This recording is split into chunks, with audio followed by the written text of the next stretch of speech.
By the time you both go downstairs, Brooke is currently talking to Sully, who's wearing her helmet. Good! Yeah. He's currently has a broom in his hand. Brooke has a broom in his hand, and currently looks like he's, like, signing it. And Sully, body language alone, you can tell, is, like, totally tensed up in this moment. The moment you guys come down the stairs, she turns and looks at you, Greckles. In a sort of, like, you can't see her face, but you can get the sense of, what did you do? Like, nervousness. Can I do a performance check to try and non-verbally communicate to her that everything's gonna be okay?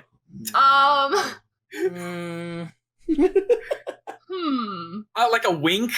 Like a sassy, it's gonna be okay wink? I have to roll her intelligence. You roll performance. Oh, thank God. I'll roll her intelligence. Oh! This is not a good start. I feel like you're doing the startup of.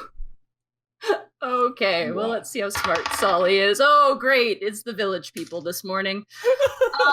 So as you start doing, like, intricate, like, bird flapping motions and, like, these hand signals that make absolutely no sense, and Sully's kind of looks back to Bork, who's just like, oh, I don't mind signing things for fans. It's not a big deal. Anyway, here you go. And he hands it back to her, and she just kind of shrugs at you and then slowly, like, takes a step back, steps back one more time, turns around, runs into the wall, like, chunk, steps sideways and runs through the opening door into the back courtyard, disappears. And Burke kind of, like, tilts his head, and he turns over to you as you're doing this interpretive dance. And Task will answer with, "This is what happens every morning. Don't pay mention to it." It's time to get okay. That too. It's time to get bulky. Ah! What can we do you for? Well, it's more or less what I need to do for you.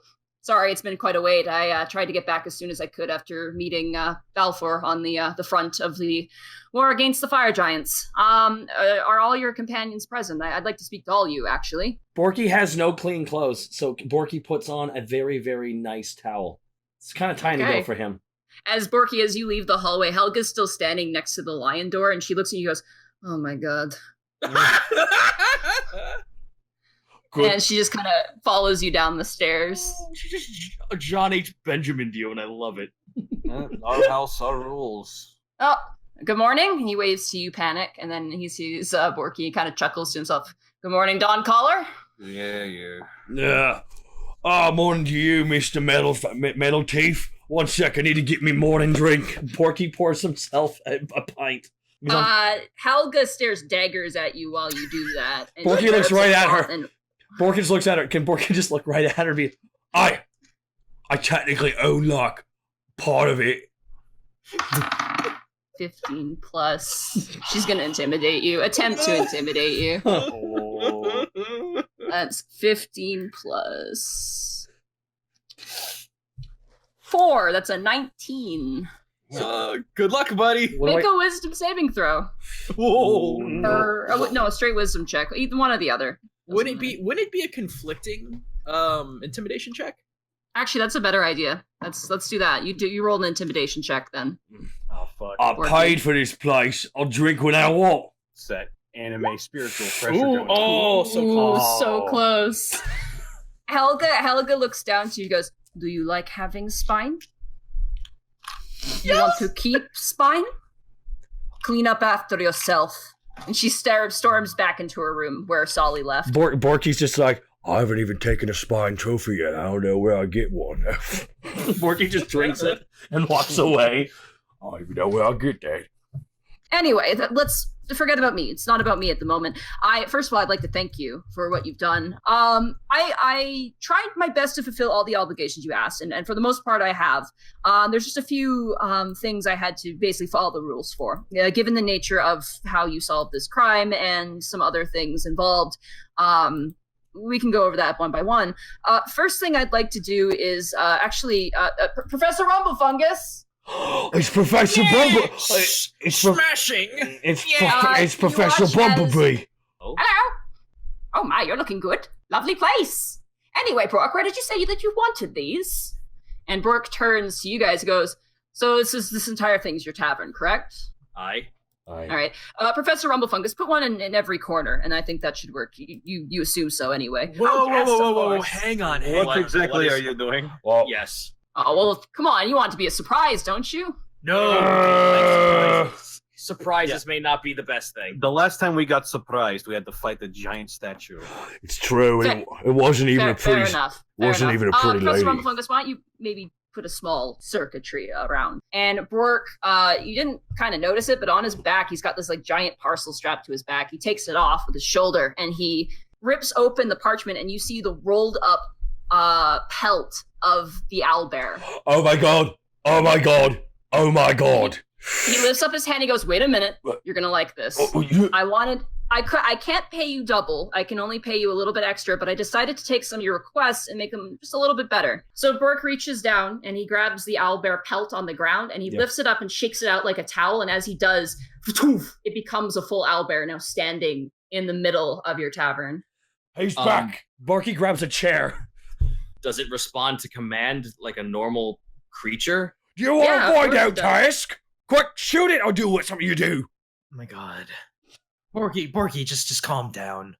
I decided to make you a sentry out of the pelt. I thought it would help with maybe some additional security, as you guys are probably going to become more popular as time goes on, and if you continue your exploits. Mhm. So, sit. And he commands the owlbear, and it sits down. Whoa. So like, it's not alive then. Technically not, no. Okay then. Borky puts the chair down. If you ever need yourself an extra bouncer, perhaps, be it a rowdy crowd or a sentry, maybe, well, you can command it to do so. It can only work in as long as these 4 conduits are around it. Make it too far, and it doesn't work. Do any of the Eastlanders come to this? Oh, Eastern Isles, yes, every year. There's this one fellow who comes by, nice gentleman, very secretive though. His name is Tai Borpington. He makes the best soup, like noodle soup you can get your hands on. Okay, hold on. God damn it. Now you saying best in the world? Yes. Well, all right, I know what I'm doing tomorrow. The quest for noodles begins. He tends to place himself in kind of off to the side. He doesn't really like to get too close to people. He's a very shy fellow. There you go. What exactly is he? Well, he looks like the halfling. But I mean, we see his hands, but he kind of wears a shroud over him. It's kind of interesting, but nice enough gentleman. Nothing about him that seems quite weird except for the shroud he wears. Respectfully, I don't pry in those sorts of things. Like your friend there wearing a helmet and sweeping, a little odd, but to each their own. We get a lot of oddballs in our tavern. I'm picking up on that. Yes, I mean no offense, but he kind of looks around and then looks down at the owlbear pelt, and he's kind of like, "Yep." Well, Gorg, I assure you that as squirrely as some of our associates may become, we'll always keep it under wraps. I'd hope you do. I'm beginning to trust you and admire your guys' work. And also, you're making quite the good image for yourself. And for those of you, I mean no offense. I mean, myself being a man of orc's blood, in a way, it's nice to see some races who are seen in kind of a dark eye doing good things for the city. I think it's very excellent and it's very important. I agree. It's great that Panic is doing amazing things. Yeah, I am pretty great, aren't I? God damn it. Anyway, I have a meeting to get to, so I actually should probably go. Be on your way then. Task salutes. Thank you so much for coming to the Sweet Dragon. Please don't forget to fill out a customer service appreciation form on the way out. I will be sure to do that. Take care. One of those guys. Borky just whispers to Panic. I think he's one of those guys who doesn't actually fill out those forms. Huh? Meanwhile, back at the tavern. I'm telling you right now, I don't know what I'm going to wear to this festival, but I want to peacock like crazy. I want everyone to be looking at us. Do you agree with me, Panic? Senile. Okay. Steak. I'm sorry, what? I don't know Panic what. looks up from his sword, like, huh? I was saying. Sorry, I was just lost in my own reflection. Yeah, of course you were. But I'm saying for this festival thing, I mean, it's going to be like a lot of ladies, right? Yes. I think we need to wear our best stuff. And you know what? I will wingman for you. That's right. That's right. I appreciate it. Oh, I damn really right you do. Borky. Damn right you do. It's the best gift a man could give. But I don't. No, no worries. More than happy to. Okay. All right. All right. Let's see where this goes. I'm feeling adventurous. I want to wear the fanciest outfit that I can get. We're gonna look beautiful. We're gonna look fresh. I'm happy to hear you'll be wearing an outfit. Oh, absolutely. I'm gonna be wearing more than 3 kinds of clothing. I think I'll do it. Really? Yeah, I'm gonna go crazy. Okay. Let me do something first, and then I will help you pick out this outfit. We need to make you look stunning. I'm not gonna lie. Is there any? Can we incorporate shoulder pads at all? It's like kind of a thing. Panic's just holding back laughter. He's like, "Oh, this is gonna be good." Oh, I'm gonna look fucking amazing. All right. Give me 1 second. I will help you pick out your outfit. No, we can do that at a different time, a little bit later. Okay. I just need to. I'll be in. Are we gonna go clothes shopping together? Is that what's gonna happen here? Nadine, please save us. I don't know what to do here. I really actually I do. Helga comes through the door. What do I do, Helga? The answer to all my problems. Helga comes through the door, and it's not like just like, oh, I'm gonna calmly open the door. She just like force palms the door open. Oh, and it God. swings back and smacks against the door. And she comes walking in, and she's wearing not her maid outfit. She's actually wearing just regular clothes. And she walks in, she goes, "Oh, you're still here. Yeah. Yes. Yeah. I thought it was birds screaming from outside." Why would you think that? Greckles left. Wait, he was screaming? What? Did you see what happened? What? Not you, Tiefling. Your voice is like Angel. Him, not so much. Panic blushes. Really? Helga, are you saying shucks. Helga, Shucks are you saying that my voice is ugly? Your voice is like sound of metal getting eaten by bullet and thrown up again. Okay. Well, I got to write that down. Sticks and stones may break my bones, but words will never hurt me. Okay, how about that? You wrote poetry. Surprised you have capability. All right, well, you know what? Smartle employer. And she turns and looks at you, Panic. I must inform you tomorrow is holiday. So today and tomorrow, bar is closed. It's Helga's day off. Okay. All right. Fair enough. I am going to visit friend and gamble all money away. Well, maybe. Good luck with that. Oh, the helmeted one is in my bedroom. Maybe do something with her. She has nothing to do.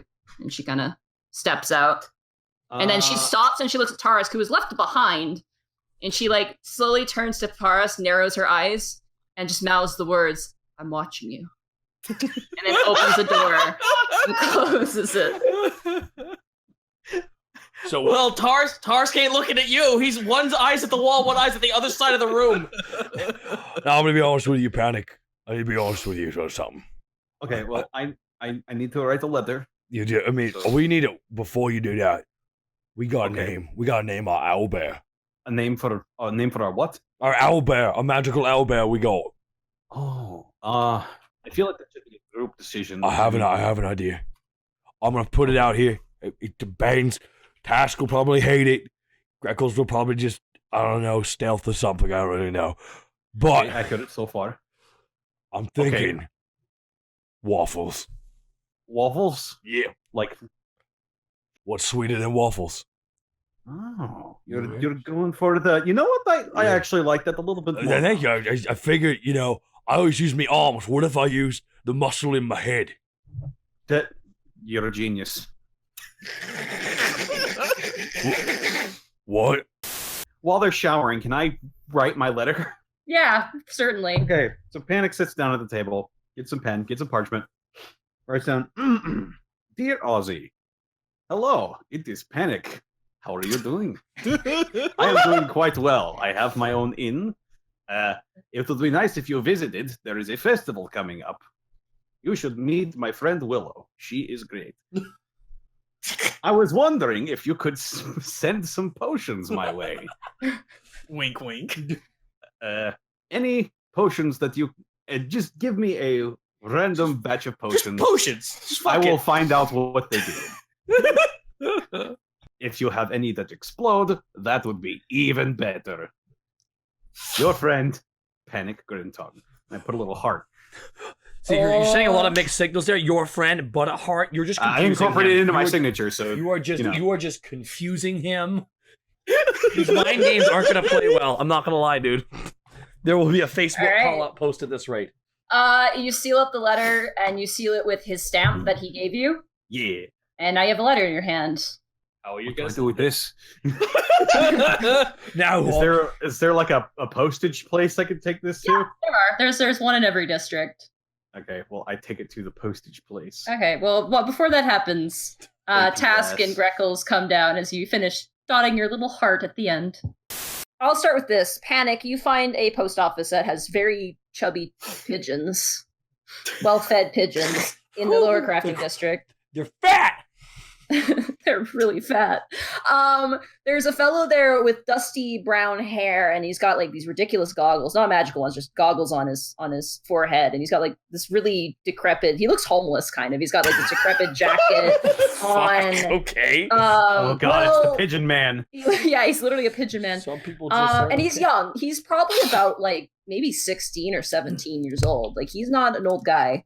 And he apparently is in charge of the pigeons, and he happily takes your letter. He checks the stamp, and he rolls it up. He's like, "Oh, is it okay if I roll this?" Yeah.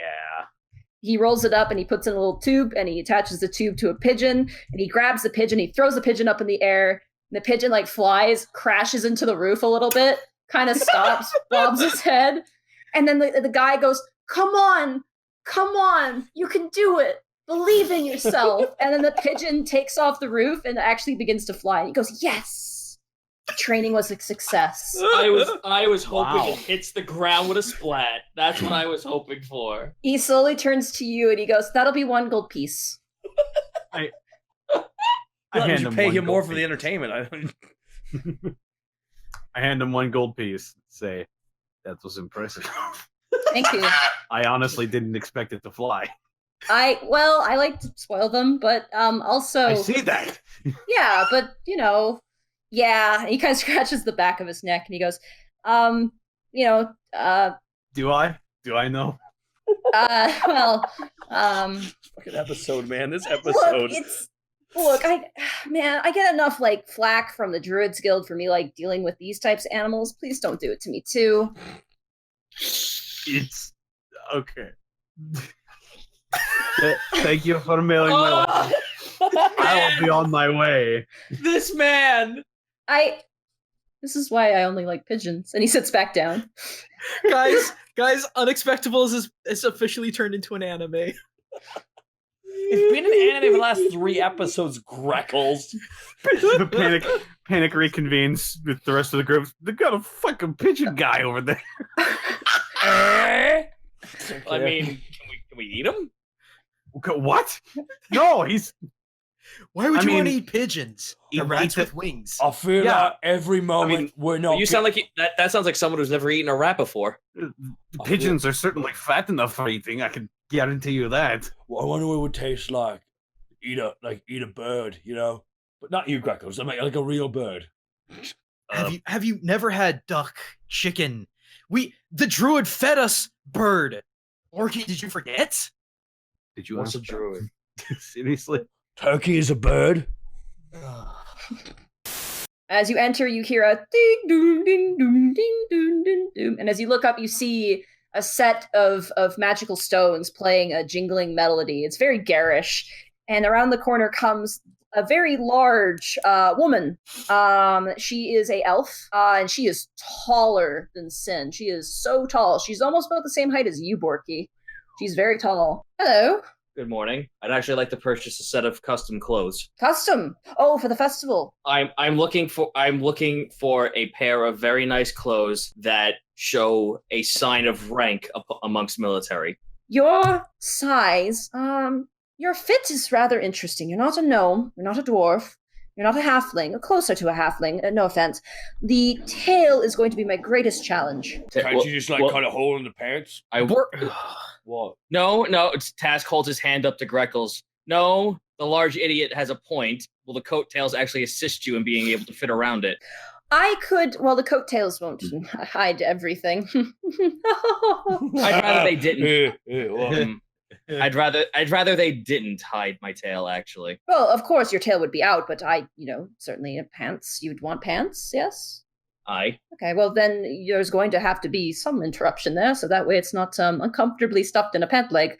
Now we have some fine griffin silks from the Eastern Isles. If you wanted something quite lovely, or we could go a kind of a standard affair of normal silks and perhaps petticoat. No, I'd like to see as high as you have for caliber. Excellent. Let's see. And she goes over to her table and she kind of prices it out. Total for that would be, including the pants combo and the whole custom work, for sizes. So size is okay. There's not much fabric there. That's good. That would come to 250 gold pieces. Done. Okay, excellent. May I have your name for the order? Task actually asks her to come close to him, and he will whisper into her ear a name. I'm going to write it to you alone, Monty. All right. You're so secretive. You're so secretive, Zito, and I love it. All right. As she clasps, she looks at you. Oh my goodness, what a lovely blue color on you! And she kind of pinches your cheek, Greckles. I was thinking something more along. I don't know if you've heard of it. Maybe you've heard of a yukata. Yes, lovely attire. Very nice for the summer weather. Those are very expensive, though. But how expensive and how difficult could it be? It's merely a robe, is it not? Will it take 3 months to get here? But someone, hang on. But someone of your exquisite talent could surely reproduce something like that. Oh, the charisma's happening. Persuasion check. The charisma is happening. Too bad it's not. I'm so tired of rolling crit fails. Like, this is just becoming unenjoyable. Oh. I'm so sorry, man. She leans down to you and she goes, look, it's okay to have different tastes, but I want to be honest. I cannot handle that job. And even if I did, I don't think you could pay for it.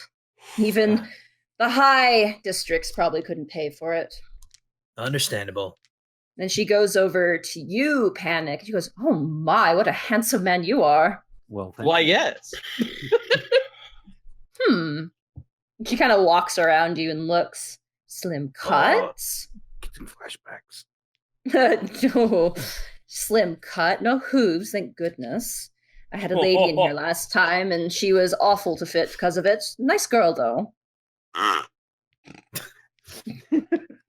You would look absolutely dashing in a black suit with gold trim. Hear me out. Gold lapel buttons. I think there's a door outside. A white cravat. I like your style. Oh, I like your style too. It'll match perfectly. Would you also like the nice silk? Yes, please. Very Excellent. fine silk. No size, no tail. That makes it easier. No hooves. That makes it much easier. Sorry, I don't know why I did that. Wink, wink at the chat. Go on. She starts writing some things down. Excellent. Yours will be 350 gold pieces. And then she walks up to you, Borky. All right, I'm going to be honest with you. I'm going to level straight up with you, okay? I'm an orc of exquisite taste. Oh, God. Oh, God. Greckles walks out and heads over to the blue. No, come back, Greckles. He just ignores Borky. Okay. I'm so mad. Ding, ding, ding, ding, ding, ding, ding, ding, as Greckles leaves. But I want to make a quick note. Everyone in this room right now, we're getting one of those for the tavern. Afraid it was a gift, Mr. Orc. What did you have in mind? I have some ideas. All right, here's what I want. Now, first of all, you look at me. You think, wow, if it's cold outside, I don't want to bump into him because I might lose an eye. So, I want to make sure that my chest remains bare. I want it to be nice paints and very, very fancy shoulders. But I want the 10-pack or the neck and the chest full on display. Taz kind of like holds his eyes and holds his hands up. Borky, may I suggest maybe just an open cut vest? I will take an open cut vest with shoulder pads. We do have something from the Northlands, if you would be interested in more of a ruggish sort of attire. Well, I'm a kind of man who likes to go up, and north is up, so yeah. Okay, come this way. Wonderful logic. I'm sorry, that just sounded way too stupid in my head, and I loved it. I love playing this dumbass. I love him so much. She leads you over to a display, a very large mannequin, and the mannequin is currently wearing what looks like a set of very, like, not well used, but like really nice leather pants, but not like tight fit, like kind of like barbarian style. There's a waist belt with brass and gold, with a wolf's head in the middle of it. Oh, it's nice. The shoulder pads are 2 wolf heads on either shoulder with straps running down the sides. Not gonna lie, Tassik's gonna stand next to Borky looking at this and go, wow, I'm actually colored, very impressed. You would not believe how long it took to get this into the store. And it's hard to find someone who'll fit it. The Northlanders are very large men, very handsome men. They're coming to the festival too. I'm excited. All right, okay. Now, first of all, this is gorgeous. This is absolutely beautiful. How much? This particular piece is 1,100 gold pieces. Shit! Oh, hell, Borky, guys. Okay, guys, talk me into it. I was just going to say, excuse me, madam. What was your name again? Oh, my name is Evelyn. Evelyn, lovely name. Thank you. Friends named Evelyn back home. I was thinking, I am a bard of quite a bit of renown. I have a upcoming performance. What if, at the end of it, I do a favor for you? I say that you are the finest clothier in all of Alavest, in exchange for a 50% discount. 50%. Borky chimes in real fast. Wait a minute, Panic. Aren't you performing in front of a bunch of military officers who need fine suits? She perks up at that. Roll a persuasion check with advantage. Yeah, we got the advantage. Yeah. Oh, please, oh, please. 1, 2, 3. Yeah! She mulls it over. She kind of leads side to side. Well, you are so charming. 800 gold pieces, perhaps? Nice. Okay. That's much better. I'll take it. Excellent. It was an import. I'm sorry. I want to at least cover the fees of having it brought here. That's no worries. Thank you so much. And what's the name of the shop? The shop's name is the Clothing Oasis. You saved me $300, Senile. Thank you so much. Holy shit.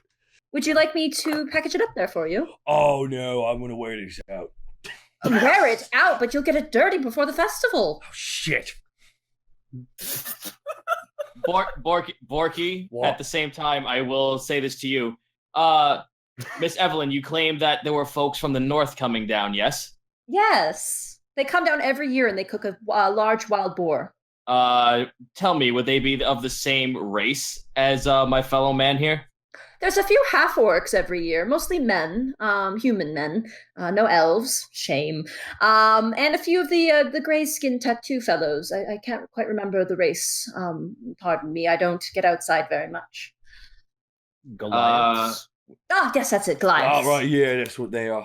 Tass, like since he's only fucking so big, he pats Borky on the kneecap. Wear it tomorrow. Oh, all right.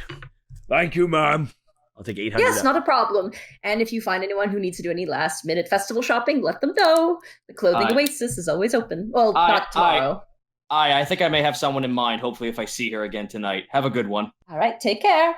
Ding, ding, ding, ding, ding, ding, ding, ding. Ding, You dong, guys ding, leave. dong, ding, dong, ding, dong. Just catch it. Gentlemen, as much as I know pomp and circumstance may not be our best strong suit, trust me, this will go miles for us. Willow kind of walks out, and she's got not one but 2 parcels in her hand. Mm-hmm. And she stops, and she's like, oh, Mr. Panic, hello. Hey, how are you doing? She looks down to her slinged arm. I could be doing better, but you know what? I'm doing okay. I'm doing great. I've had some people helping me out, so that's really nice. How are you? I'm doing quite well. Just got done doing some shopping for the festival. Oh, you're going? Yes, I sure am. Oh, are you going with anyone? Other than these guys. Me? No. This guy right here. Yes, We're going to go more. find some pretty ladies, and we're going to make them wonder why we won't leave them alone. Willow kind of laughs a little bit. Well, that sounds like fun. I'm hoping I can get out in time to... We got some organizing to do since Artemis's collection has been, changed. But I'm hoping to make it. Maybe we could. There's supposed to be dancing. We could do something like that together. Sure. Kind of fun. Sounds like fun. Yeah, excellent. Benny. Anyway, sorry. I'm so sorry. Oh, hi, Task. It's nice to see you two again. And Borky, was it? Yeah. You were the orc that was the turtle at some point. Hi. If you want if you want my business, you best check yours. Oh, I'm sorry. I'm kidding. I'm a little bit sensitive to the whole turtle thing because it was against my will and I was a turtle. Oh, Terrible misfortune. It was rough. It was rough. It was truly a terrible experience. Well, I'm glad you're better and you're still green, and it's a good color for you. Oh, thank you. And then for magical items, I have a wand of magic missiles. Okay. I have a cloak of the manta ray. I have a helm of comprehending languages. I have those goggles you were asking about, goggles of night. And I have actually something I think you would like, Mr. Panic, though it also kind of creeps me out, kind of like the penguin. I have some pipes of haunting. Ooh. Well, that sounds right up my alley.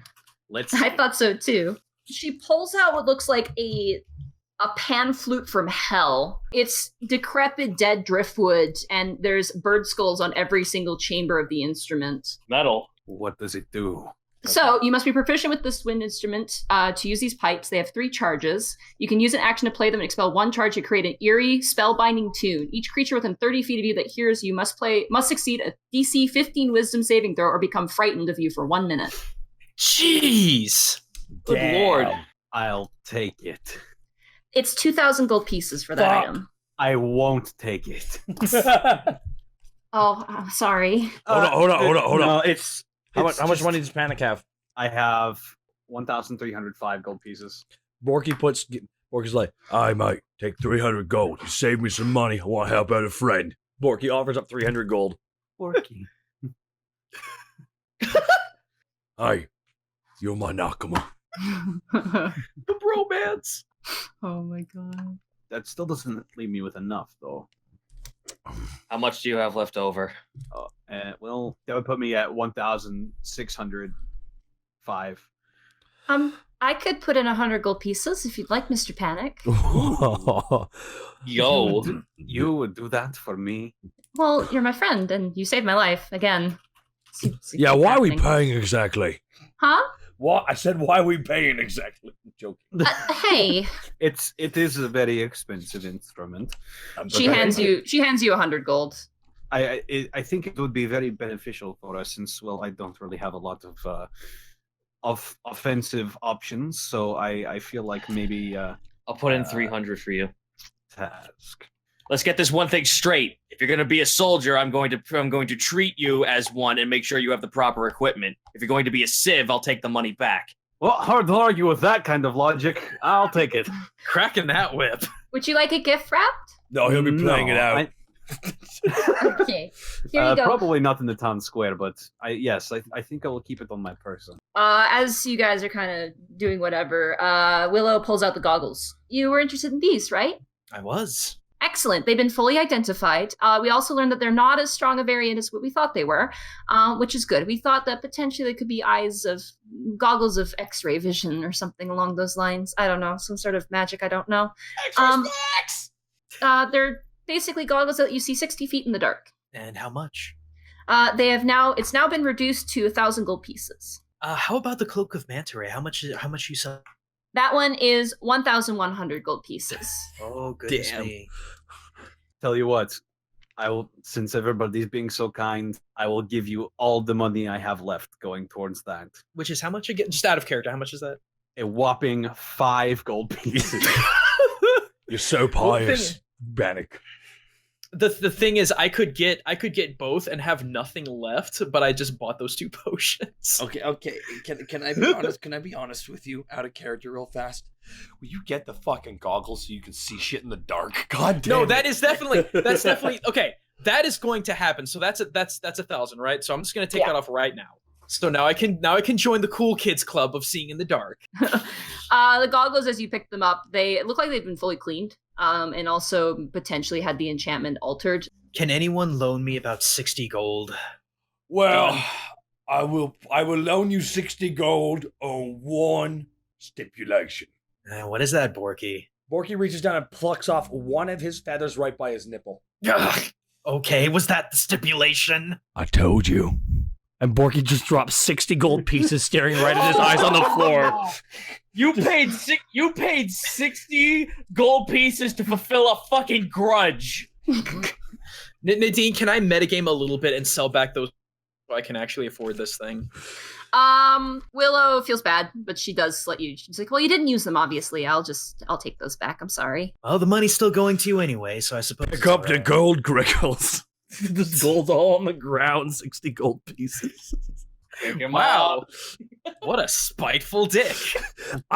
Did he stutter? Did I stutter? Borky pockets the Greckles nipple feather. All right, you have a nipple feather. Oh, wait a minute. Did we That's fine. I still got your tooth, bitch. And she kind of smiles at you, and as she does, you hear ding ding ding as the door is pulled open, and you see leaning through the door frame Doros, and he stops like a deer in the headlights. Hello, Doros. Oh, look, Task just turns and nods. it's Mr. Personality. You watch as Doros has something. He's got the door held open with one hand, and you see something in his other hand, like a small slip of paper.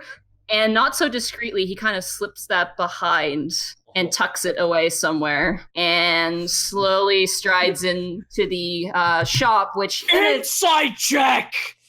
Okay. Yeah, be careful. Please, Be careful. please. You are pulling upon threads that may not be need to be unfurled. You might find yourself behind the wheel of an automobile. Mr. Steal Your Girl. And I'm here too. Okay. I'm gonna message you something, Zito. Yes.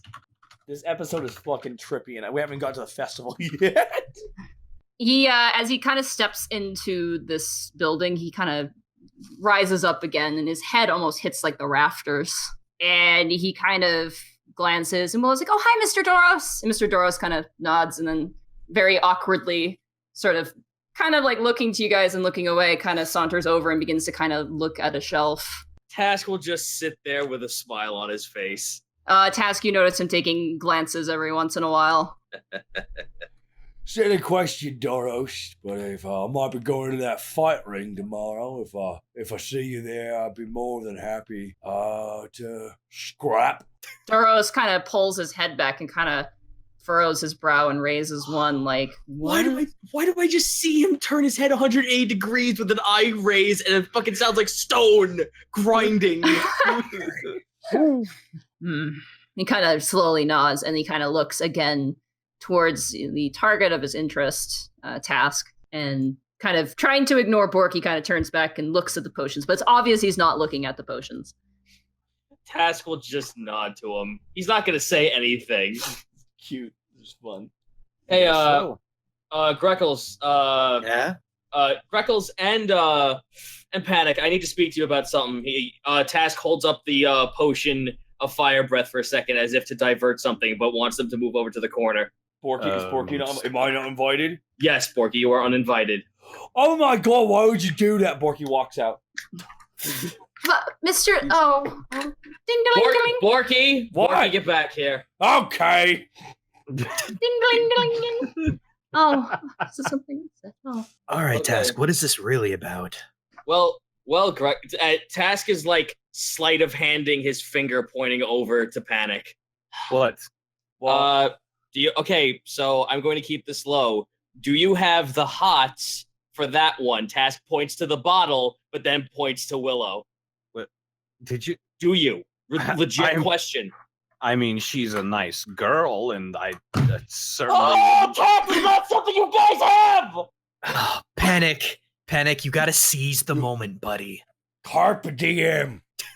Carpe diem. Okay, you know what? I'm tired of being fucking subtle. I'm going to mutter this to you, Panic. If you like Willow, make your move now, because Doros obviously has a fixation on her. Oh my god, he's so much bigger than her. That's terrifying. He was hiding something as he was walking in because he didn't want you to notice. My guess is that what's that thing that you surface dwellers do love letters, something of that sort. I'm assuming that's what he has. Good for her. Oh, okay. Just wanted to make sure this wasn't. I wanted to make sure this wasn't something, as do surface dwellers call it. What's a good word? Greckles, help me out here. Stupid love. Thank you. Oh, You're welcome. I mean, it's whatever. It's wow. Wow. Thank you for reevaluating my purchase in this potion, gentlemen. And Tass turns around. As you see Doros currently leaning on the counter talking with Willow. And as you turn, he finishes what he's saying, so you don't even hear what he says. Oh, no, that's fine. I don't need... Oh, trust me. I don't need to fucking hear what he said. And Willow kind of smells, oh, I'm so glad the fish is doing well. I was really glad you took it. Oh, man, it's probably my favorite thing in the shop. It's eating okay, right? I'm sure you've kind of gotten used to the fact that it just, the pellets kind of just... You bought a magic fish just to get close to her, you fucking idiot. I don't say this out loud. This is meta. Doros slowly nods, and there's a bit of pain behind that nod. Your knowledge is a soldier task. Most soldiers, especially the caliber of probably Brooke and Doros, don't have very big rooms for such things. So he's probably really close to that fish. Probably fucking ate it. He probably like as soon as he walked out. I'm gonna surmise that the moment he walked out with that, he accidentally let go of it, and it's now like in the stratosphere. It's like that meme. Dun, dun, dun, dun, dun, dun, dun, dun, dun, dun, dun. Yep, that works. Oh my god. Okay, well, I think we've done enough damage here, gentlemen. Let's be on our way. Oh, you guys are content with the stuff you have? Aye, thank you. It was very good. Thank you. You have all my money, so I'm pretty much spent. Sorry, I don't set the price. My manager does. Don't apologize. Just don't get yourself killed. We've been kind of meeting up. Yeah, hopefully things improve. Mr. Panic, if you're at the festival, I will be at the dance floor. So, if you want to dance, expression when she says this. You got goes wide. He looks and slowly, like that gravelly noise. Yes. You got this. It's been a while since I've had the opportunity to dance with a beautiful woman. Oh, by the way, and Panic pulls off the ring and he sets it on the counter. He's like, "Surprise me." Oh, of course.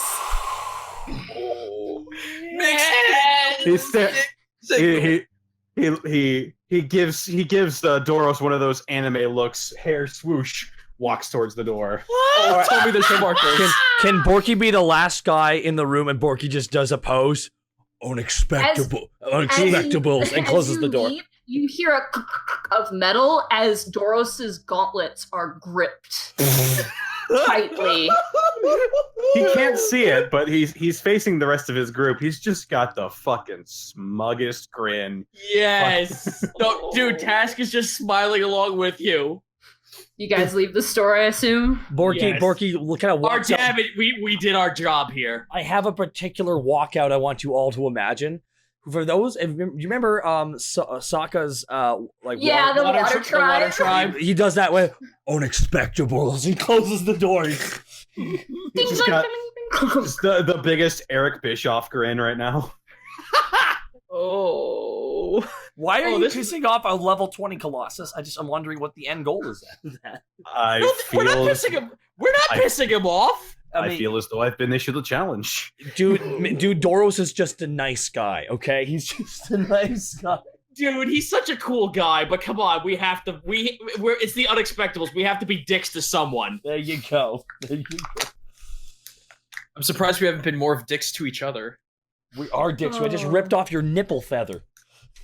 No, ripped off. No, I ripped off your nipple feather. You ripped off my nipple feather, and trust me, dude, I still got your tooth. No. I got plans for that tooth. I wonder if there's going to be this odd collection of parts of each other slowly throughout the series. I'm sorry, that last sentence by Gaijin is why I love Dungeons and Dragons.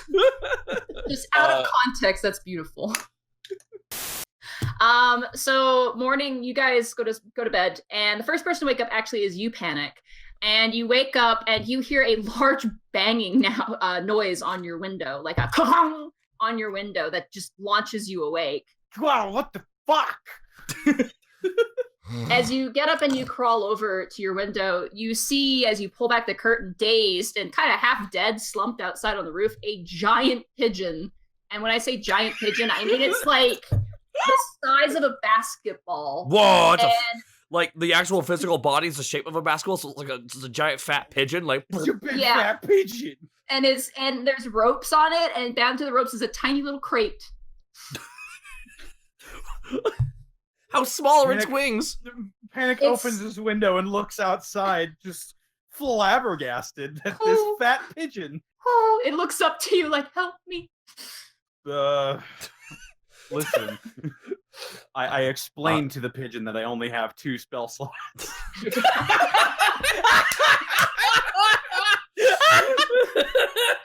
You watch as a single pigeon tear runs down its cheek. Oh, now you're making me feel Save bad. Burb. I pull out the healing wand. All right, you heal the pigeon. You watch as its wig comes back into place and its neck snaps back, and it flies kind of hover style, flies into your bedroom, dropping the crate like a helicopter onto the ground, and lands on top of it, kind of nestles its beak into the back of its wing, and looks up at you and goes, "Ooh, what?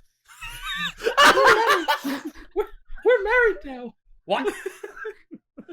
You notice on the crate there's actually it's addressed to you. Huh. Oh, this must be from Ozzy. Is it metagaming if I tell him to get the bird right now? It is. Is the pigeon the pigeon and the crate in my room, or is the crate still outside? The pigeon and the crate are inside of your room. The pigeon gently lifted it and placed it in front of you, helicopter style. I look at the crate's contents. All right, you lift open the crate, and on the top of it are 2 letters. One is addressed to you from Ozzy, and the other one is addressed to Borky from Lily. You also see various bottles and a scroll tucked in, and I will go under, if you go under Found Documents, you can find the letter. I'd say read it out loud if you'd like to, so the audience can enjoy. Dearest Panic, dearest, it's so wonderful to hear from you. I'm doing okay. I got stuck in a tree the other day, but I was helped by a local druid named Lily. The druid and I have been working together on making potions. Actually, I helped her make a batch of healing potions for a friend of hers. Congratulations on the new inn. That sounds, well, quite impressive. Owning anything in the city is quite expensive. I'll try and visit when I can. As for the festival, sadly, I cannot make it. By the time I leave Everbright and make it to Alabast, the festival will be over. That and, well, my father is still in Alabast, and we're not on great terms. Yes. I left his Arcanium after a... Oh, no. Who's this Willow person? Just an acquaintance, I assume, yes? Right? Not that it matters, of course. You're so wonderful, Panic. Of course you'd have lots of friends, but they are just a friend, right? I'm sorry, Panic. I dream of the day when I can see you again. Hopefully it'll be sometime soon. In the meantime, I sent you a small crate sampler of some of my new potions. And a small ion crystal, okay, of illusion of me, so you don't forget my face. Wow! Vincent and I miss you very much. Please do take care of yourself. With love. Panic is going to actually at least put some pants on and take the letter to Borky. All right. As you do, the pigeon kind of flicks its head around and looks at you, goes, "Woo!" and then extends a wing out, pay me. I shake the pigeon's wing. No. The pigeon looks at you, looks at its wing, looks back to you. Ooh, what the heck, man? What? This is a hyper-intelligent pigeon, by the way. I bet you want one of these, don't you? And pulls out a single golden coin. All right. The pigeon immediately leaps into your face, grabs the coin, and eats it. Ah! What? Whoa! That's why it's so fat! And then it goes. Hang on. Before it leaves, I'm going to mage hand the pigeon. He's made of money! You grab the pigeon by its scrawny little pigeon neck and you bring it back, and you sure enough hear the jangling of metal. No inside its way! stomach. That's crazy. We need a mailbox. I'm not going back to this guy. Let it go. All right, it crashes into the wall, thunk, and then out the window. Panic starts laughing on his way to Borky's room. This is the funniest thing he's ever seen. All right. What's got your spirits up? Okay, get this. So you remember Ozzy, right? Yes. He sent me a package full of potions. We are now thoroughly decked out on utility potions and stuff like that. And a couple of potions I don't actually know what they do, but it's going to be fun to find out. But that's just the cake. Here's the icing, all right? There is a pigeon, and it's like the fattest pigeon you ever seen. I paid the pigeon a gold coin, right? Right. It ate it. This pigeon is full of gold coins. Did you kill it? No! Well, it's a messenger pigeon. Right, but you said it was full of money. Task, that's illegal, I think. It's a pigeon!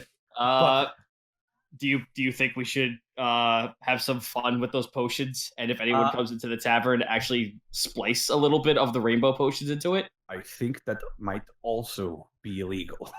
But it's our bar. You're muffled behind a door. Borky. It's time. Take it, okay. All right, well, I'm going to the festival. See you later, guys. Borky kicks open the door. It's time to get Borky!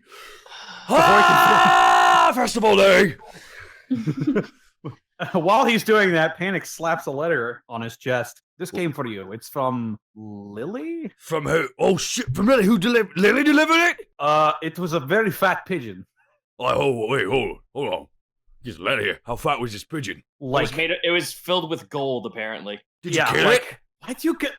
that's illegal, I think. What? Are you sure? Have you asked Task? He knows laws. I asked if he killed it, too. I see we're all on the same page, me and Task. Anyway, Taz just spins his finger. Anyway, I know. the letter. Now allow me to read this letter. No, hold on.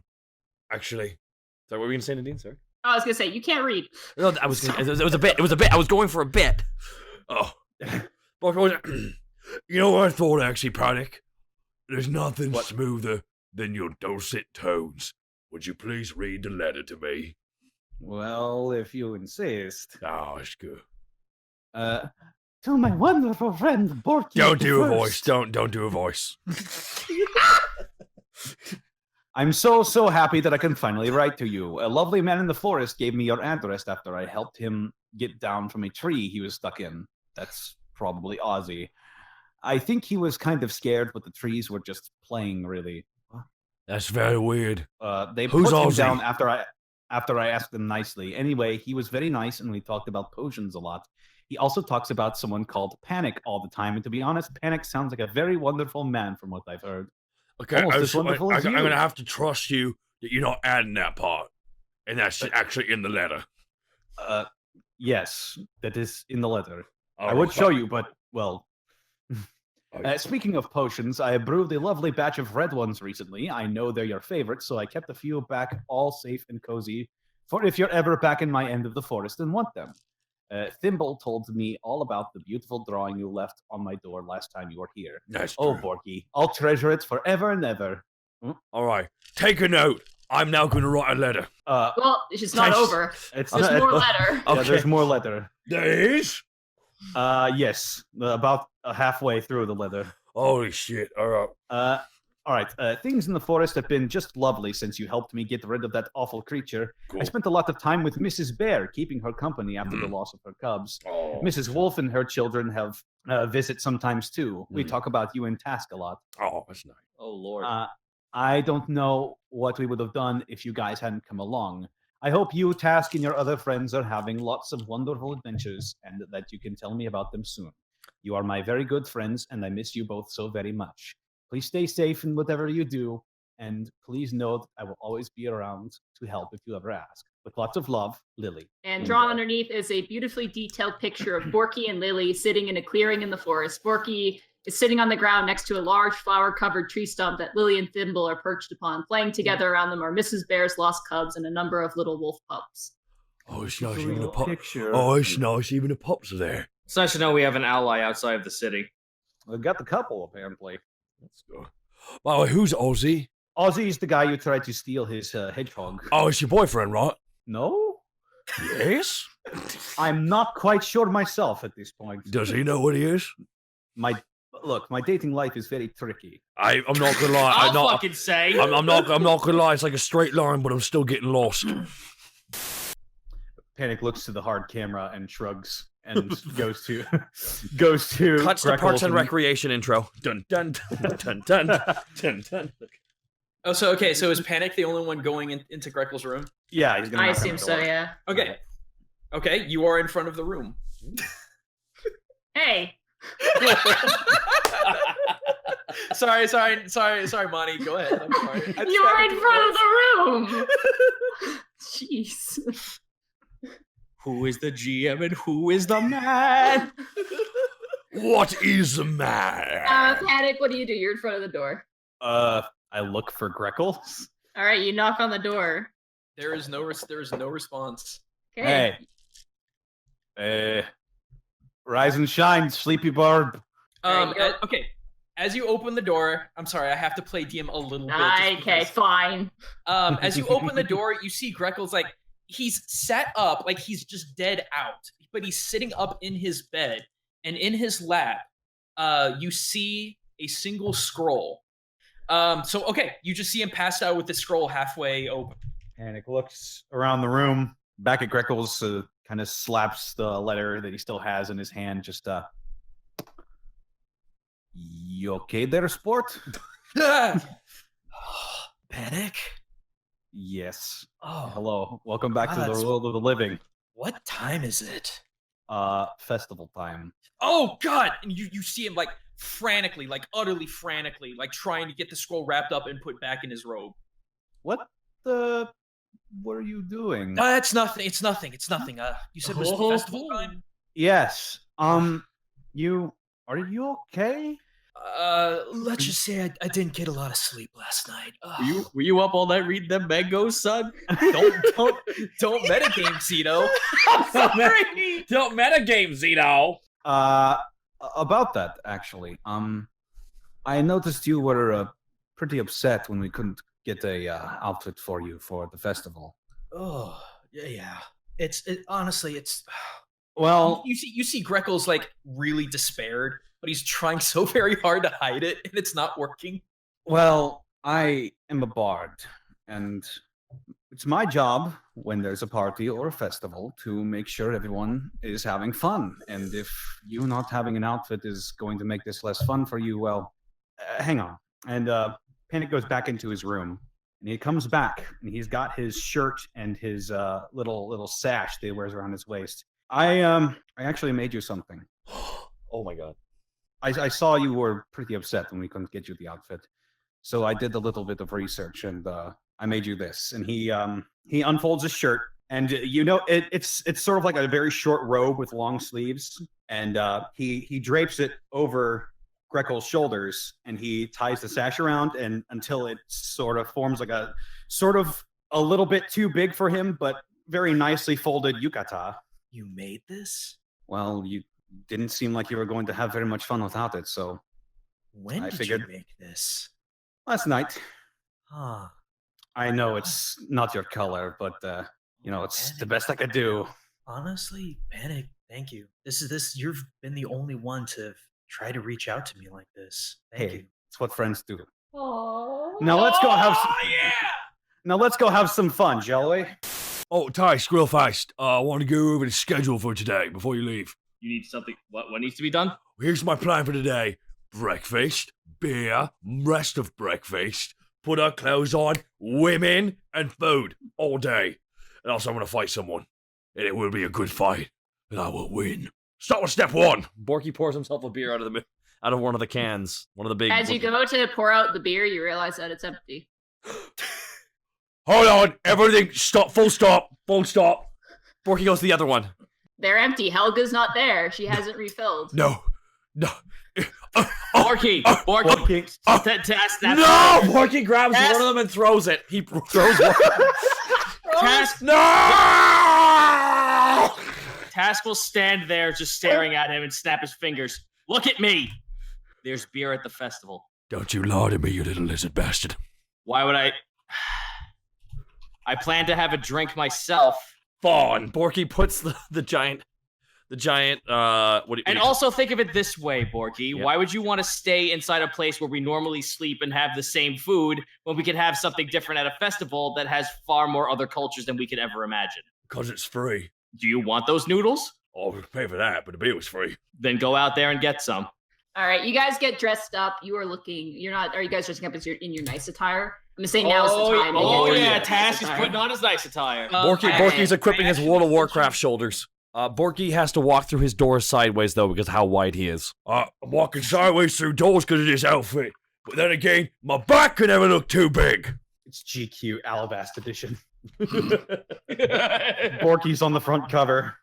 Just with his hand on his chin, just... Just call me Wide Boy. You guys look slick. You guys look pretty good. You guys head on out. You notice that the lower crafting district is basically abandoned. All the forges, except for like a few, are unlit. The whole city is lit, Nadine. Let's be real here. Oh my god! For God's sake! By the way, can we like all? And then walk? 5 owlbears show up and attack Borky. No. Can we all be walking in step? Can you all what? Can we all be walking in sync? That's All a right. performance check. Yeah, performance checks from everybody to walk like the Backstreet Boys or whatever. I don't know about that. My bad damn rolls it. continue. Damn it, Goshen. Damn it, Greckles. Everybody, Bird flips and falls. rock your body. Oh. Panic is just everything around him goes slow motion as the warm morning wind blows through Panic's hair. You see these anime sparkles and rose petals just as you step in. So happy a crit failed.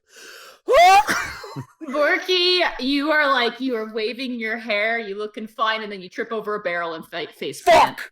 Oh, shit! Oh! And as you are two housewives are just kind of like giggle to each other and keep walking forward. But then they see Panic as they pass you. They see Panic and they go, "Oh!" Oh, fuck. Damn. I can't believe I've done this.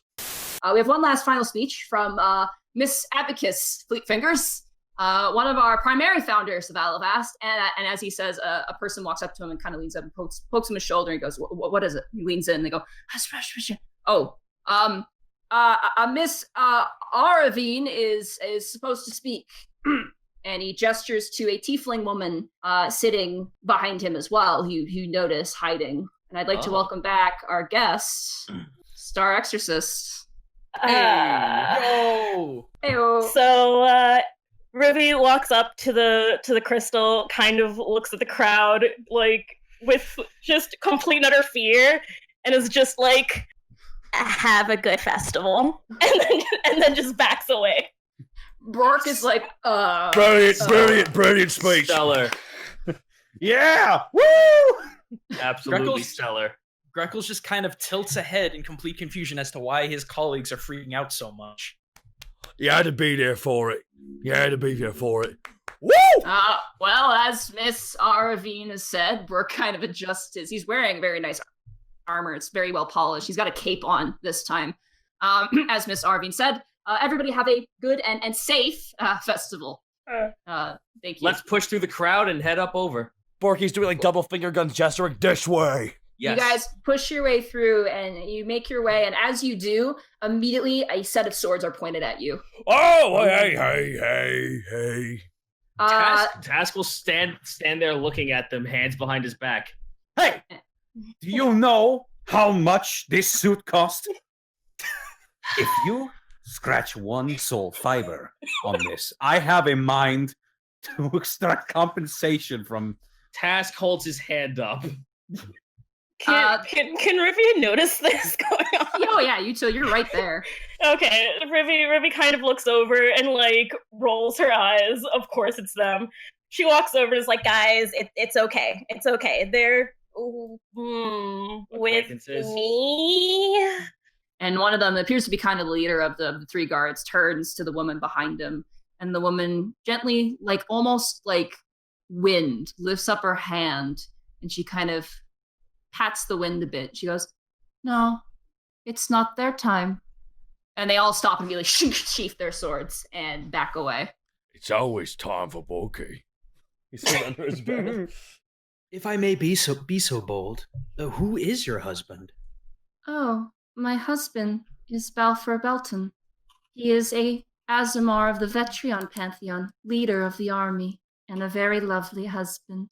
Isn't that right, Brooke? And then Brooke's just kind of like, yeah, he's loud. He's just... Rivy laughs and is like, nah, I think he's great. Oh, yeah, of course you would like him. Not that he's not a bad husband, Aila. What's that supposed to mean? Okay, well, Task is going to break this up for a quick hot second. Rivy, what are you doing upon this stage? Oh, Abacus doesn't really like this whole being on stage thing, so she kind of makes me do it when I'm around. Yeah, Sweet. She struck me as that kind of person. Ah, so you're the voice. What have you spoken of lately? Yeah, I just got back. I kind of literally walked in the door and she pushed me right back out saying that I needed to do this festival thing for her. Did she pay you? Of course! Why do you think I do this crap? Fair enough. Crap. You don't like it. I don't like being up on stage. There's the whole way people think about tieflings thing. Not really my gig. Yeah. You and Brooke have something in common. And Brooke just stiffens and like kind Brooke, of... don't tell me you have stage fright. Me? No, it's just, the orc thing tends to make a lot of people dislike me rather than Miss Aila here. She's has quite the admiration of her people. Someone with your stature can obviously power through that. Someone who's done so much for the city enough. Yeah, there's more I could do, certainly. Definitely more if things start going my way. Anyway, we won't keep you any longer. Very nice of you to visit, and Miss Aila doesn't get to converse with many regular citizens of Alavast when they're alive. So, kind of nice. Lady Aila, cheesecake, you said you wanted cheesecake? Miss Aila? Yes? I take no offense to it. I see it as a forewarning. I'm sorry. You have no need to be. I've made peace with this years ago. You'd make a good cleric of Hoketh. They understand the cycle of life and death. And do not think of it as that way. If it weren't for Hoketh, they would not have been removed from the pain that they were in. A somber, yet very nice way of thinking of it. Indeed. The only way to think of it. It was their time. It was not yours. All right, well, in the back of Task's head, this is fucking, kind of weirding him out, but he will be nice and give a short bow and walk off. All right, Bork kind of leads Lady Aila. Like, all right, Lady Aila, I'm sorry, I have to kind of be on half duty. Doros took the day off. It's not like him to do that, but I'll get you a cheesecake. He kind of leads her, and he's noticed he's kind of keeping at attention too. And the Hoketh clerics stop, and they all give you kind of a half bow, and then they also step off, leaving you and Airivine to your devices. What a fun festival so far. This has just been really uplifting. Before... As you guys are walking Task, you do notice one event that kind of catches your interest. You notice a pet competition that is currently going on where you see people with dogs and cats and some with a giant tortoise and like all kinds of things. And there's the Druid Council, like the Guild of the Druids are currently putting on a pet competition, a best pet sort of thing. And they're calling, all right, any more entrants? We have a few more spots. Borky's on his third beer, leans over to Greckles. Task will move in quietly. Hi, you have one. Oh, hello there, friend. Ooh, that's a weird looking dog. Hi, buddy. And he nervously tries to pet Taurus and kind of pets him on the giant horn that he has in the front of his head. He looks a little, he looks at both the eyes that are looking in two different directions. Another lovely creature there. Are you interested in entering it to our contest here? Hi, why not? I see no We have harm in it. The entry fee is 5 gold coins, and we have a prize to be won. The Task will hand him the 5 gold. I believe Taurus will put on a good show. What exactly is he? He's a drake. Someone keeps calling my house. The call is coming from inside the house. You pick up the phone call. Taurus, let me win. Sorry, what is he again? You said? I couldn't hear you over the ringing of the sound of the gods. The first test is you need to get them to pick up a specific toy to test their intelligence. And you guys all kind of, with your beers, kind of come around, the crowd's watching now. and they set out a bunch of toys, and you watch as each person, like, there's a kid with a giant tortoise. Like, this thing is huge. And he's like, okay, Mr. Bubbles, we've practiced so hard for this. And they're just like, all right, ladies and gentlemen, your first task with your pets. And there's like a lady with a cat. There's a guy with like this big, heavy, jowled, like Doberman-looking dog. And then there's Tarisk, who's looking multiple different directions. All right, your first task is to get your pet to pick up the blue toy. All righty, intelligence check, go. Roll a d20. Yay! This is so important. Oh, here we go. Roll just a straight up d20, eh? Yep, just a straight Ribby's like, Ribby's like biting at her nail. Oh no. All right, you watch as all the pets set up. The tortoise takes its time. All the pets set out, and Taurus is just like, vroom, vroom, vroom, vroom, vroom. He looks down, and there's all these like little bit of toys, like kind of inches away from each other. Taurus just opens his mouth and just bites down, grabs all the toys and the dirt underneath. You watch as he struggles, and he rips the roots out of the ground, and the audience goes, oh, in unison. Borky with his beer. Oh, it's no Ruby good. cheers him on. Ruby totally cheers him on. Task will command him to turn around and drop the items before him. Taurus hobbles on over, spits it out, and just dirt and saliva and like 5 different toys are in front of your feet. And all the other people, their pets have picked up the blue toy, except for the tortoise, who's stopped midway. It's gone back into its shell. Little boy's like, no, Mr. Bubbles! He's so upset. He's like, no, Mr. Bubbles, go! It's like crying. And the guy's like, oh, sorry, lad. You tried your best. All right, first round's up. Look at our fine finalists. Aren't they cute, ladies and gentlemen? And the audience begins to cheer and clap. And so they're like, what the hell is up with a giant lizard? Like, something's wrong with that thing. Oh, did I hear that? I'll roll a perception check. Did I hear that? With disadvantage, because you're very far away. Sure, why the fuck not? Oh, whatever, it's probably not gonna happen. Oh, it does happen. No, it doesn't. That's You had disadvantage. disadvantage. Oh, it's advantage. All right, whatever. Fair enough. You don't hear it. You're too busy watching Taurus come dirt out of his throat. There's one. This is one out of many. So whatever. Let's keep going. All right, our next competition is the discus competition. Everybody has a lovely wooden discus made by our beautiful druid apprentices, and you see like a bunch of young druids like waving and smiling. They're having a field day. Borky's golf clapping. All right, what you need to do is throw yourself a discus, and if they catch it, you get points. So throw 3 discuses. So roll 3 d20s for me. Alrighty. 1, 2, and fuck me. Oh my lord. Taurus goes and you command him to do it, but the first time he catches it, he breaks the frisbee. It snaps into splinters, and the audience has to like duck out of the way as half the frisbee flies into the audience, and people are like, oh. The second time it hits Taurus in the eye, and he falls down on his side. He goes, like I fell down. And then he waddles on back, and you throw one more time, and once again he doesn't pick it up. And the guy goes, well, ladies and gentlemen, I'm afraid your blue dragon, as impressive as it is, sadly it didn't meet the second round. But you do get a prize for your competition for getting 3rd place. Here you go. And he gives you a ribbon. He gives Taurus a giant ribbon that says good boy on it. And he hands you a little coupon where you can get a free noodle soup from Tai Borpington's shop. Tai Borpington. Task will like just nod to the guy, walk over to Borky and hand him the coupon. You'll want this more than I will. I'm definitely going to need that today. It's a good boy, Tarisk. It's a good boy. That's a good Spits boy. a rock and it just I was like, oh, did he spit up the turtle? That would be great. big turtle. If he like ate the turtle in the process of getting all the toys. To a turtle shell. Where'd you find that? You guys set out. The rest of the competition goes. The winner ends up being a cat, a very impressive, beautiful Bengal cat. Eat the cat, Doris. Oh my god, no! Eat the cat. And as they're getting their ice cream, Borky, you smell a delicious smell. By the way, Borky is just dragging Rivy. I smell it. I smell it. He just grabs her. I can walk. Can you please? That kind This of way. Borky goes towards the smell. Rivy, are you going along for the ride? Yeah. You're dragged away. You guys turn and watch as Rivy is being like pulled underneath Borky's crook of his arm. You guys find down this alleyway a lineup to a small soup stall, and it's very crowded actually, but it's not in the main area of the festival, which is very weird. And you see people some people are kind of leaving looking a little bit distressed, and other people are sitting down and eating what smells like the most aromatic, delicious bowl of noodles you've ever smelt in your life, Borky. Revy, you gotta get me to the front of this line. I can't wait. I'm so hungry.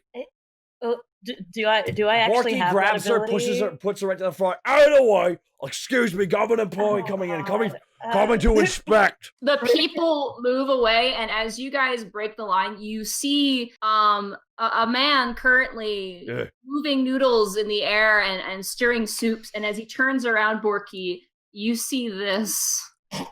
I'm so ready for this. Oh boy. Oh dear. Oh. Oh. The fish-headed halfling stops like a deer in the headlights, opens up his hand and drops a bunch of different herbs into the soup broth. Hello, sir. The rest of the crowd kind of murmurs. So you notice that most of the crowd is actually sailors. If not all of them are sailors. Borky goes, Don't be rude. Shh. My name is Borky of the Unexpectables, and this is Rivy. She works here in the city. She just wanted to come up and make sure everything's on the up and up. Isn't that right, Rivy? Question: Would Rivy not know Tai? No, she doesn't know Tai. Okay.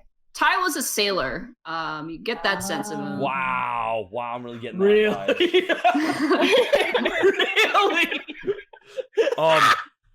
Really? So is everything up to standards, do you think, Rivy? I mean, do you want soup? Yeah, could we just? Yeah, I would absolutely adore soup, Mr. Fish. Excellent. I suppose I should be polite. Tai Borpington, sailor of the Canary, the ship that landed in Alavast.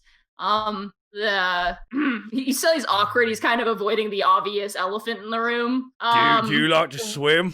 He just like cuts an eye at Borky. Like, dude, I did once upon a time. Yeah. I also like to serve my food to the public before things happened. Oh, absolutely. Let's do it up here. How much for like the biggest bowl you have, Mr. Fish? Well, it's 15 gold pieces for the finest bowl, your size. For you, ma'am, it would be 5 gold pieces. Borky gives him 15 gold pieces. You have the coupon. You have the coupon. Yeah, I was gonna say. Shit! I got one of these. Borky holds out a coupon. I didn't know they were still giving these out. That's bad. I don't really, for obvious reasons, want to be seen by the public at the moment. Do you?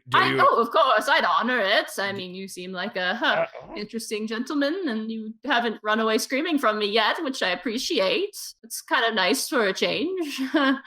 Are you blushing? Rivy just looks him dead in the eye, and is just like, "Why would we run away? I don't get it." And he kind of lifts his hand up and down, like my face, like. Are we? Borky's just no-selling it the whole time. You guys have wandered away at this point. You can hear the sound of Borky's voice down an alleyway as you guys are eating your delicious ice cream fish. I forgot what it's called. I'm sorry. I have a joke. I have a joke, and I have a bit planned. Please don't step on my bit or my joke. D&D ain't a place for bits. Sorry. Damn it! Okay.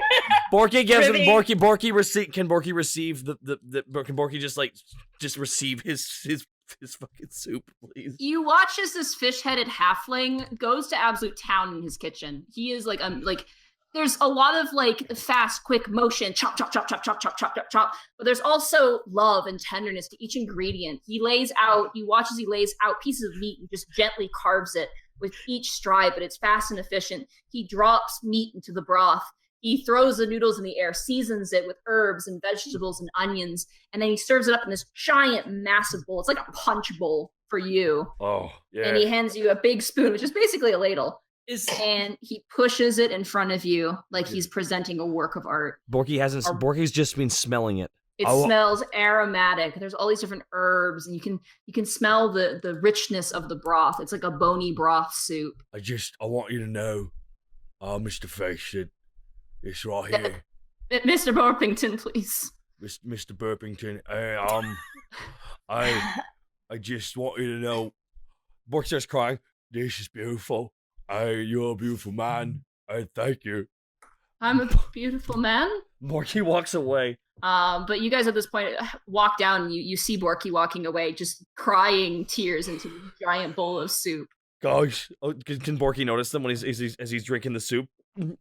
It's delicious. The moment you sip that broth, it's so rich and so delicious and flavorful and just fills you, warms your core right up.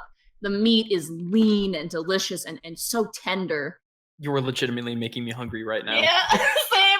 I'm sorry. Welcome to the festival. I write food a lot. Borky just whispered, guys, I'm having the most goddamn delicious soup on this earth, on this planet, on this ocean. But whatever you do not notice how tiny his legs are. It threw me off. Oh, you're talking about that. You're talking about that Ty Dillinger guy, right? Or whatever his name is. Tai Borpington.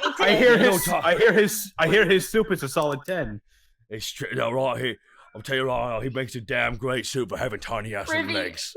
As this is happening, you see Tai Borpington as both of his hands kind of up to his face, like, he called me beautiful. There's a single low tear in his fishy eye. I don't know if you're interested, but I hear they have a guild hall. They do? Yeah, so they just got it too. It's real nifty, I hear. So they don't have a chef? Last I heard, I don't think so. So you would have somebody who would call you beautiful every day. You watch as that tear in his eye slowly trails down his little fishy face. Oh, who's their manager? I should meet him in person. No. Can you hear in the distance just Bork go, ah, like he's having like this. He's going through emotional emotions as he's eating. Everybody else at this point, you meet up with Rivy and you see Tai Borpington. Oh, Rivy sees them and kind of gestures them over. Perfect. Here's the rest of his crew. Do you think I'm beautiful? And Rivy just kind of like gives him a very, very like tight smile, like Borky was just saying how beautiful he is. Right, guys? Aye. Hey, you look as beautiful as the sun is bright. Roll a deception check, you guys. Don't do this, guys. hey, this is coming from somebody who is the greatest chef ever. Not to metagame, dude. Fuck this rule up. Okay, no. This is coming from somebody who is beautiful. Everyone is beautiful in their own unique way, and you are just glistening with beauty. Okay. Everybody roll a deception check, except for Panic, who has to roll a charisma check now. Well, time out. Because Monty, these things exist where I'm from. No, they've never seen anything like this. Nope. Okay. You've never seen anything like this. This is very weird. So everyone needs to slow their roll because Tai Borpington is the best get we could ever hope for, not a metagame. Okay. I'm just getting save. That's a save. You need to roll a charisma check. Oh, charisma check. Okay. Yeah. I'm just getting bad rolls altogether tonight. So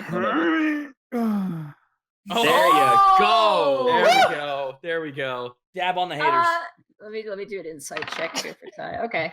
Ty kind of looks at you like task like, oh, maybe he's not a nice person. And then he looks at Guy, she's like, oh, he's so honest. And then he looks to Connor's like, wow, he's really handsome too. You have a fishman boyfriend now. Great. Everyone. Please don't move the fish. Everybody in the line goes, oh, kind of like, and he puts like a little close sign and goes, I've been looking for work for a long time, ever since the queen of the fish hags cursed me to look like this. And if you were to have me, I would be overjoyed. I haven't had work since I worked on the Canary, but due to PR reasons, they had to fire me. Tai Borpington, and he reaches out his hand. Well, Task will take it, not to be rude. Oh, more friendly than I thought. We are as well. I love him so much. I have a repertoire of various culinary skills. I can make anything from meat to roast to seafood to... Can you make more of this soup? I will once my break's over, fine sir. Yes! But I'm afraid I have to limit 1 bowl per customer due to low ingredients. Oh, guys, we need to tell him about Helga. What about Helga? Who's Helga? She She's sounds our- lovely. He's our bartender. Oh, wonderful! You have a bar. I can make food with some wine in it. That's great. Oh my god, I love you! oh, my heart hasn't beat this fast since the first time I set sail on the Canary. Well, if you're feeling up to the task, I don't believe we have an issue with having you on as a chef. We may need one. Yes, we Excellent. do have. Well, if you'd like to, send an order to your foreman and put my name in, and then we can get together and I'll tell them what I'd like for my kitchen. Oh, this is unbelievable. What a beautiful festival day. And then we'll tell the rest of the world that we have the finest chef in our Maybe don't do that. I'm a little insecure. Baby, don't do that. Baby, don't do that.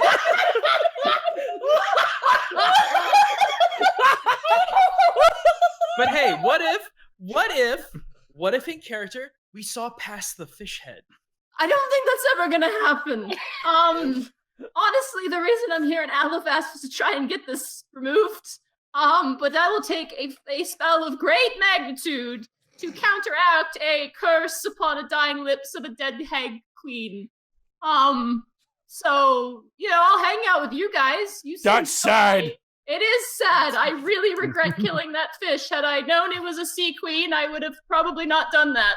We may have connections to the medium arcane district. Maybe if we can work our way towards high, we can talk about this. Oh no, I need a very high caliber spell from the clergy district. We're talking the top of the top. And he points to the giant monolithic spire in the middle of Alabast. Yeah, this is a curse, not a standard spell. Not a standard curse either. A curse put upon me upon the death of my enemy. I mean, that's some serious mojo. You know dying curses are even worse. They're pretty potent. Would you say? Would you? Sea hag made a great soup base, though. Would you? Would you say they're extra thick? It's an extra thick curse. Yeah, kind of like my broth that I serve in my soup. I was gonna say, because this broth is so goddamn thick. I love it. I'm glad you think so. If I get to feed him, I am so on board for this. If he gets to feed me, I'm on board with this, guys. Good. So long as you can feed him. We do have a vacancy. Beautiful relationship we're starting here right now. We do have a Ruby's vacancy just for a chef. smiling to herself while sipping the soup, and she's just like, yeah, these nerds owe me so goddamn much right now. I'm glad I listened to the lady with the hooves. She's very nice. Ruby shrugs and's like, I got nice hooves. They are very nice. You polish them regularly. Only when I'm back here. Wait a minute, you have hooves? Ruby lifts up her skirt a little bit, like, yeah. And you're a tiefling? Yeah. Huh. Let's. Is this Ruby puts down her soup cup and kind of like tilts her head at Panic, like, what's that supposed to mean, punk? I mean, I haven't seen very many tieflings aside from one other, and well, I didn't have the time to look at The cat got your tongue there, friend? Well, I mean, it's strange and new. I mean, I'm strange. Please now. don't argue in front of my stall. I really want to sell soup today. Borky looks at Cass to end the madness. Well, I don't know a lot about my own race, so this is shocking to me. We can have hooves. Yeah. Huh. And tails too, and I'm not a tiefling, and I know that. Yeah. We can have tails too? Yes. Ruby just like pinches her brow and shakes her head and picks back up the soup. Anyway, thank you so much for visiting me and for this great business opportunity. I'm afraid I have to reopen my stall, so I hate to make you vamoose, but I gotta feed myself, Okay, we will be back in contact. Mr. Borpington, you're amazing. You're beautiful. I can't wait to work with you. It's Borpington, but thank you. Everyone in this line is lucky you're here, because after this, he'll be at the Sweet Dragon. Yay! My sailor friends can visit me. Ruby. Thank you. You guys begin to hear the sounds of cheering crowds and roaring audiences. All right, who's next for the pits? Let's see some new challengers. Bets are on. Borky just hold on. Can Borky take his out jacket off in one fell swoop? You're wearing your wolf heads. Borky can Borky said, "Hold my beer," and Borky just drops the beer like no one was holding it. Yeah. Drops on the ground. Rivy, a single tear rolls down Rivy's cheek. I've had 8 drinks. I think I'm good to go. Borky steps forward. Borky just puts up his hands. It's time to eat Orky. It's time to eat Borky. Ah! You jump in the pit? Borky does a superhero landing with his fist in the ground. All right, roll an acrobatics check for that. Damn right. Oh, please Roll a fail. 1, break your fist. Acrobatics or athletics? Acrobatics, you're trying to go for style here. Oh no! Oh, a 2! You Super Mario jump, your body turns forward, and you go straight down into the mud at the bottom of the pit. The Rivy audience is does like, a spit take and points and laughs. The audience is like, yeah. Oh, yeah. You go right back into it. Can Borky just get up? Yeah, you do. You got mud all over the front of your And face. Task holds his face. Oh God! It didn't take him this long, did it? Oh, this is fantastic. Wait. Does that mean that he's got mud all over his nice clothes? Yep, Yes. he has mud all over his nice clothes. Rivy just laughs and is like, good to see things haven't changed at all. All right, what a hearty Oh, beast fuck. we got here. Not Oh exactly fuck! I can't believe graceful, I've done this. Well, not the most graceful warrior I've seen, but certainly quite a mighty one. I Who's willing did it to take on- ironically.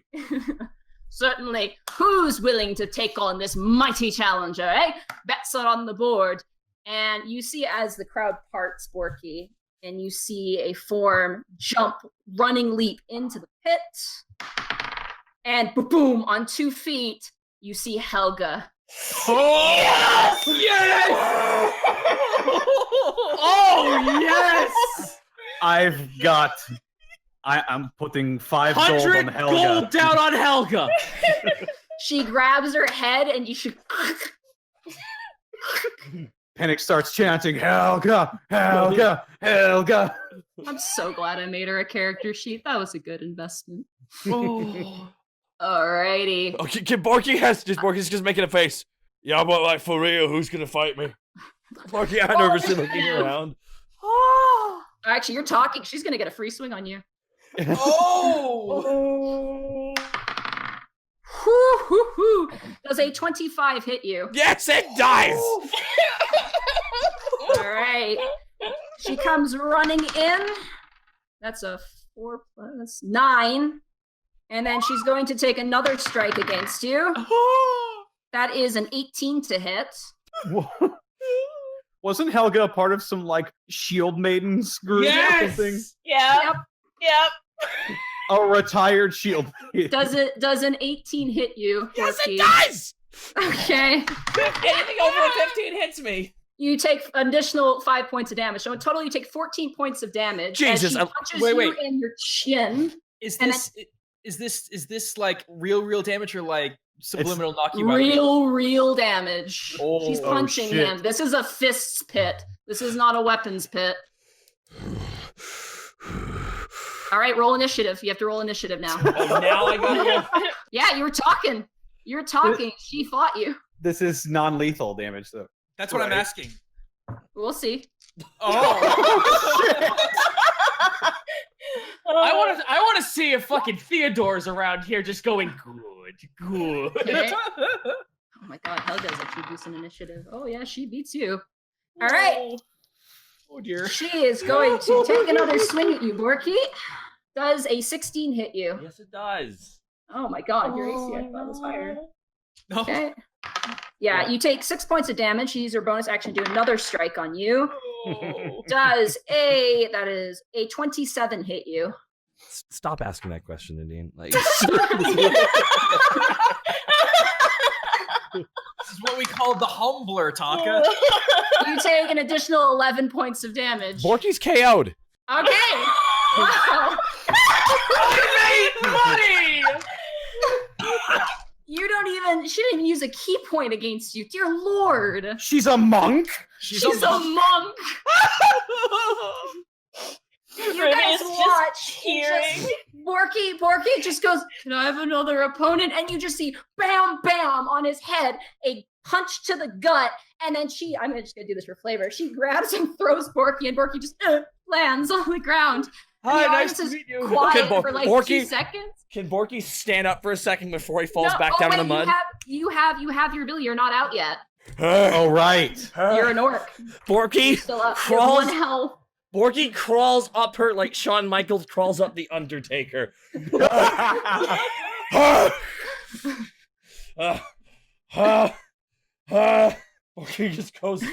Borky just rages. Okay. Hi, nice to meet you. I'm everybody's friend. Borky rages. Okay. And just tries to punch her in the boob. I think this would be a victory. This would be a victory. At least be in that 20. Oh my god. Let's see. I think I have do I have unarmed strike for you? Okay, roll a d20. Yeah. Okay, roll a d20 and we're gonna add 5 to that because that's your strength.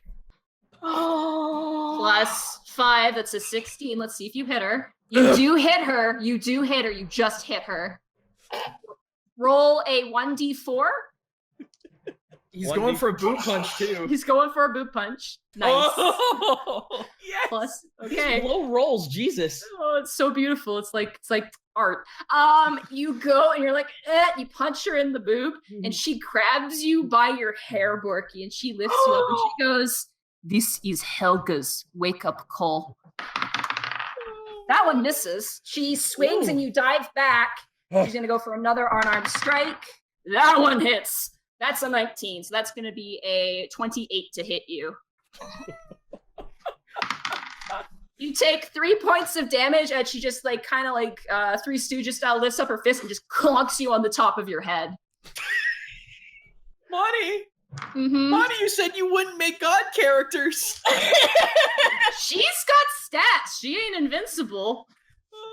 She's Borky could beat her one day. One day. That day isn't today, though. That day is not today. Borky, I assume you're out of health points. Oh yeah, Borky's KO'd. All right, you guys watch as Borky back, and the audience just roars and cheers. Huh. That was oddly therapeutic. Can Borky say one thing as he's about to fall over? Yeah, sure, I'll give you that. Oh no, what would harder? Your fist or your boob? And Borky falls over. Helga is currently being flowered with flowers. I've got the plan, guys. Let's never make Helga mad. I like her. I think it's a fine plan. Can't argue with that plan. As you're being led out of the pit, Borky, you see 5 other dudes, including a Goliath who's looking traumatized, looking forward, Borky's not a goal. And Borky just nods. I know, right? She's quite ugly. Yeah, I mean, it's like they're breeding with ogres or something, man. I know. Eventually, Borky comes out with a free cup of ale for entering. Borky, you also get 10 gold pieces for putting on a show. Yay! I can't see purple anymore. And you watch as Helga just lays into the next combatant, who's another female combatant, and they're going at it, and just one swing and she's down. Do we Can't see purple. Oh my god! I can't see purple, but I can smell it for some reason. Shit. You know, guys, I think what happened was, when I was talking, she gave me 1, 2, 3, 4, 5, 6, and what comes after that? Borky, I think she hit you so hard it gave you the ability to count. Congratulations! Thank you. Wow. I appreciate what is. I really. Yeah, did I do good in that? You think, guys? You did spectacularly Thank for you. what you were up against. Exactly. You tried? Task flips his 50 up. Oh, you did fantastic. You owe me around with that. Ribby pats gives him Borky 10. on the arm. No one Alright. can get. Hey, I can kick ass, and I can get my ass kicked like no one else. Ribby pats Borky on the arm and is like, you tried, and that's what matters. I want to point out a character that Borky successfully did 1 point of damage to her. You did. Right the boob, buddy. You did. You did more than 1 point. The I'm moral like, victory. Can Borky like slide into the dance area? yeah, there's chairs around it. Like there's kind of like tables around it. People are kind of talking and drinking, and in the middle there's people kind of dancing. It's kind of like a weird outdoor medieval club, if there's a way to describe it. Panic, you do notice one thing as you enter into the dance floor. You see kind of in the corner off to the side, you see crossed arms staring out in the sea of people, Doros. Uh-oh. Oh. That's the way. I'm gonna see if he notices you actually. He's like a sentry like camera. He's just like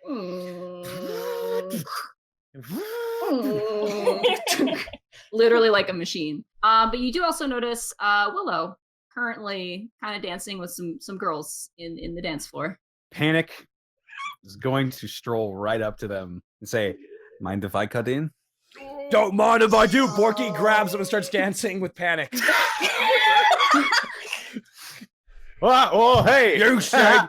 Borky spins him out, like just and has him. Can I do a performance check? Like Borky actually does a successful spin. Do a performance check. Actually, did you want to avoid that, Panic, or are you riding this? No, let's go with this for now.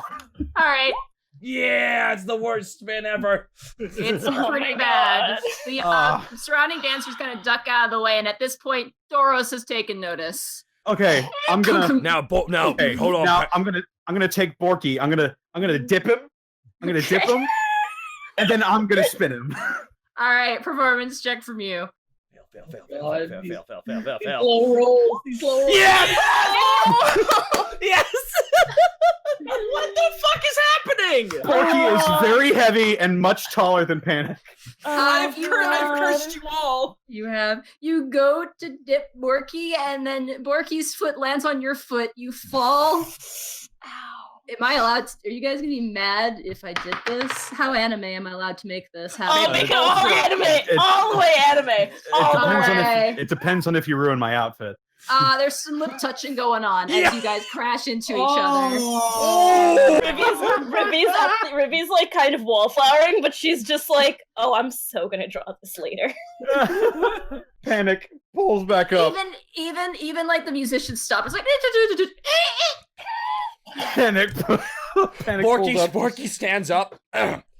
Women are sexy. That's to everybody. This is my OTP. Panic's just laughing it off. Yeah, everybody else is kind of laughing too, and Willow comes up and she kind of tugs your jacket. She goes, "Mr. Panic, you really know how to make an entrance." If nothing else, I guess that's true. I'm glad you came. I thought maybe you'd forget. Oh, Arvine! And Willow turns to you, and Arvine, you've met Willow actually. Yeah. You met her in passing, yeah. Oh my gosh, you must be back from that big job you mentioned. Yeah, lots of maps, lots of fun times. Bears Fun. again? Yeah, bears and there was an ant egg. Lots of things. Lots. I'm back, and that's what matters. I survived again. Well, that's good. It's good that you survived. Ribby kind of like curtsies a bit and is like, "You look lovely as always, Willow." Thank you. I wish I could afford such nice clothes like you guys, but school. But now I guess that's not going to be a thing anymore. But yeah. And it's kind of hard to dance with this. And she kind of pats her spell book. But Mr. Doros the other night, he walked me home and he gave me a very long lecture about dangerous men and keeping my distance and being extra careful. I'm sorry. I don't know. He was very stern about it. He doesn't really talk, and he's also, she kind of looks over and he's at the moment. Oh, Panic! He's staring at you. Oh, Panic! He looks mad. Oh, in that I don't case, know. He seems on edge, but it's okay. he's a town guard. He's supposed to be on edge. I mean, good on him for keeping up his sentry like work, and he's a good man, and he He means well for you. Oh, yeah, he's very nice. He definitely does make me feel safe after what happened. But of course, I'm safe around you too as well. I wanted to dance if it's possible. Ah, yes, I do believe I do owe you a dance. And he takes your hand. Hold on. I just want Rivy to cough slightly and look at Panic and go, oh, so this is how you treat ladies that don't have hoops. Can you dance on those? Yeah, but you should see how he treats orcs. Apparently, he likes to kiss them on the first day. I'll dance with you too if you want. I mean. Oh, so I have to bring it up. Okay. You kids have fun. Just wanted to, bring that up. And Rivy just like backs away slyly. All right. Oh, you ain't making a move on my friend without me like just throwing some shade. You are the biggest shade fucking shitter this entire stream. You're like a tree. Panic leans into Willow. I think she's jealous. You see Willow visibly actually blush quite a bit. And you guys, the musicians now are just like, okay, that was a thing. They get back into position, begin to play. Roll another performance check. She's also going to roll a performance check as well. Low rolls. Stop that! Welcome to the Unexpectables, where we want low rolls for some reason. There you see, I helped you. I reversed it. Not bad. That's really good. You guys begin to dance, and you are no stranger to dances. And as you dance with Willow, it doesn't appear that she is either. You guys are both actually pretty good dancers. And she kind of dances, and you can tell she's a little nervous. She's a little like, oh, I'm dancing with Panic. This is nice. Willow turns to look at Doros. Doros, who is at the edge of the dance floor, is now standing completely still, like a tree, kind of a decent 6 feet off from you guys, standing and staring at the moment. Expression unchanged. That's the day Goliath turned from white to red. And you guys keep dancing. Well, it's just kind of like, hi, Mr. Doros. And Mr. Doros is like, Where did you learn to dance like that? My mother taught me to. Oh, well, she was a good teacher. That was about all she was. I'm having a good time. Let's just dance.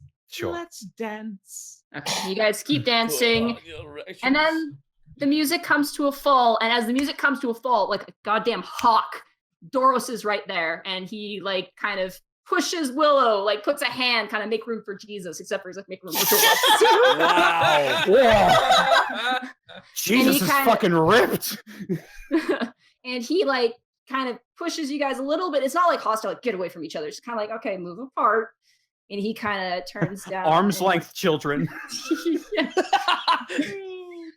And Willow's like, oh, Mr. Doros, you've been waiting by the dance floor for quite a bit of time. I think you want to dance. Doros, why don't you take it away? It seems there's a pause in the music. And Panic runs to the stage. Oh, snap. All right. This could either be good or great. Let's see how these rolls go. Doros looks, he's gonna insight check you real quick. Okay, he's focused on Willow. He turns and Willow, like, it's very weird for the two of them considering the difference. And it's very clear that Doros has never danced before. And Willow, as you're kind of stepping towards the stage, Willow's like, okay, well, you put your head here, and then you put your other one, I guess, here too. I don't think you're gonna be. I don't want to be a chicken. I don't want to be a chicken. I just want to be a duck. All right.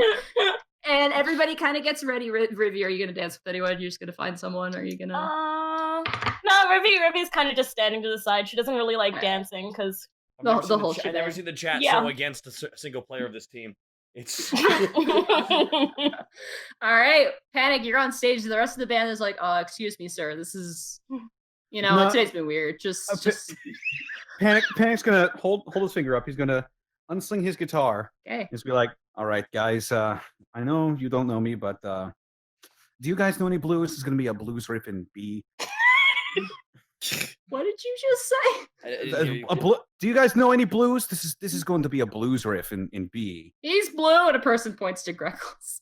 Greckles is not around. Yeah, never mind. There was a bird here earlier. It was blue. Astute observation. Okay. Borky yells from the crowd, "What's taking so long?" Okay, just Boo! follow. Just follow my lead. All right. From where I come from, this is an oldie, but a goodie, and he starts playing Johnny Be Good. well, the fantasy equivalent of it.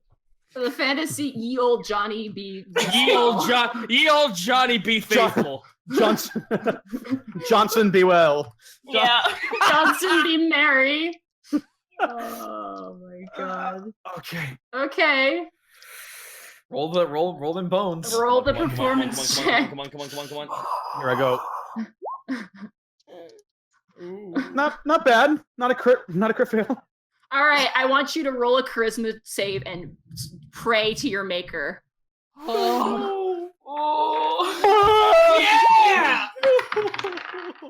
Nope, he's pissed. As you play, Doros just stops. His neck snaps towards you. Roll initiative. Oh no! Yes! Can this fight be to the tune of Johnny Be Good? Absolutely. For those of you in the audience who are like, "Where's Johnny Be Good?" Copyright. Sorry. Roll initiative Right now. Oh boy. Fucking. Okay, you beat him.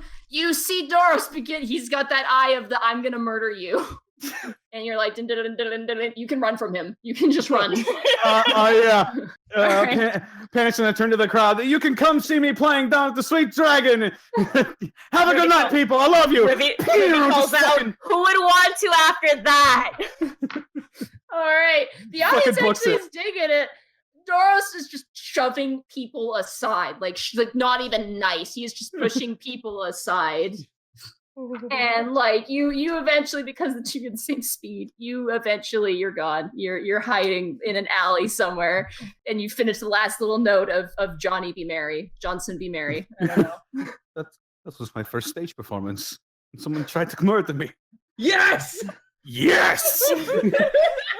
Can we just go up to Task and be like, please don't ever compare me to your tiefling friend again? like, why would I? Tash just looks up at her and then watches the chaos from a comfortable distance. Why would I ever? Willow is currently the only one standing in the middle of the dance floor through Doros's warpath, and she looks so confused. Hey, Willow. I will tell you this. I am not a dancer. I don't even know what the hell dancing is. So I think you might be able to do her a solid by stepping in for all this confusion. Dance with her. Wait, who? Who? With Willow. No, but who are you talking to? I was talking to Rivy. Oh, okay. Rivy walks up to Willow. Rivy's like, yeah. You know what? Fine. and Rivy walks up to Willow like, hey. Hi. Is Panic okay? I'm sure he'll be fine. He seems sprightly. Apparently, he looked terrified, and Mr. Doros is acting so strange. Men and their men things, right? Right.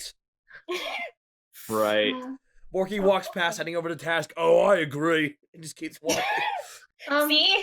Actually, guys, as Doros actually has made his way through the actual dance floor, you now see there's actually 3 paladins on him, like stopping him, like stop moving. And he's just like he's been stopped. His warpath has been stopped, and there's like 3 different paladins from 3 different clergies who are currently like, "What the hell's wrong with you? What are you doing? Like the hell?" And he kind of turns back, and then he sees Rivy and Willow. And you guys danced. I'd say roll a performance check. Oh wait, hold on. Can you roll it for me? I'm still not. You never told me to go in. Yeah. I told you not to go in. That's okay. Yeah. Meow. Performance. Oh boy. Oh, good. You have a +2 to performance. Nothing. Not bad, actually. Wee. All right, between the two of you guys are both. You got a 19, by the way. Oh, sweet. Which is pretty good. Yeah. Hooves aside, you are rocking the dance floor. You guys are having fun. The bards are like, okay, that's the last time we let a drop in do music. All right, everybody, this is ye old Boheimen Rabadasi by Frederick Mercurium. They start playing. What a fucking Doros gets sat. You actually, as you're sitting there, Task, Doros thunk, sits down next to you. the Pan's like, whatever you did, just don't do it, Doros. God damn, paladins of heaven, man. They just kind of walk away like jocks. Like, dude, man. You all right? He snorts. You know, you could save yourself a lot of trouble if you just be honest with her. He kind of turns to you and kind of raises a brow, and then he kind of turns back. And you see for the first time, there's actually a bit of lack of confidence from him. He's not a very like emotional person per se. You're seeing a lot of emotions out of him tonight. He kind of presses all of his fingers together, and he kind of slouches a bit, and he kind of furrows his brow a bit. You did me a solid for taking care of that curse thing for me. Would you like me to at least explain to her your plight? You see his eyes kind of dart back and forth, and you can see he's really considering it. Roll a persuasion check. I was about to say, you know I'm a very blunt person, so I would just do it otherwise. Fuck me. He goes back into that pocket you remember, and he pulls out a little piece of paper, what you saw him holding onto. Not a love letter that the surfacers use, but a tiny coupon that you recognize. Dolly's pastries, couples get to eat for free.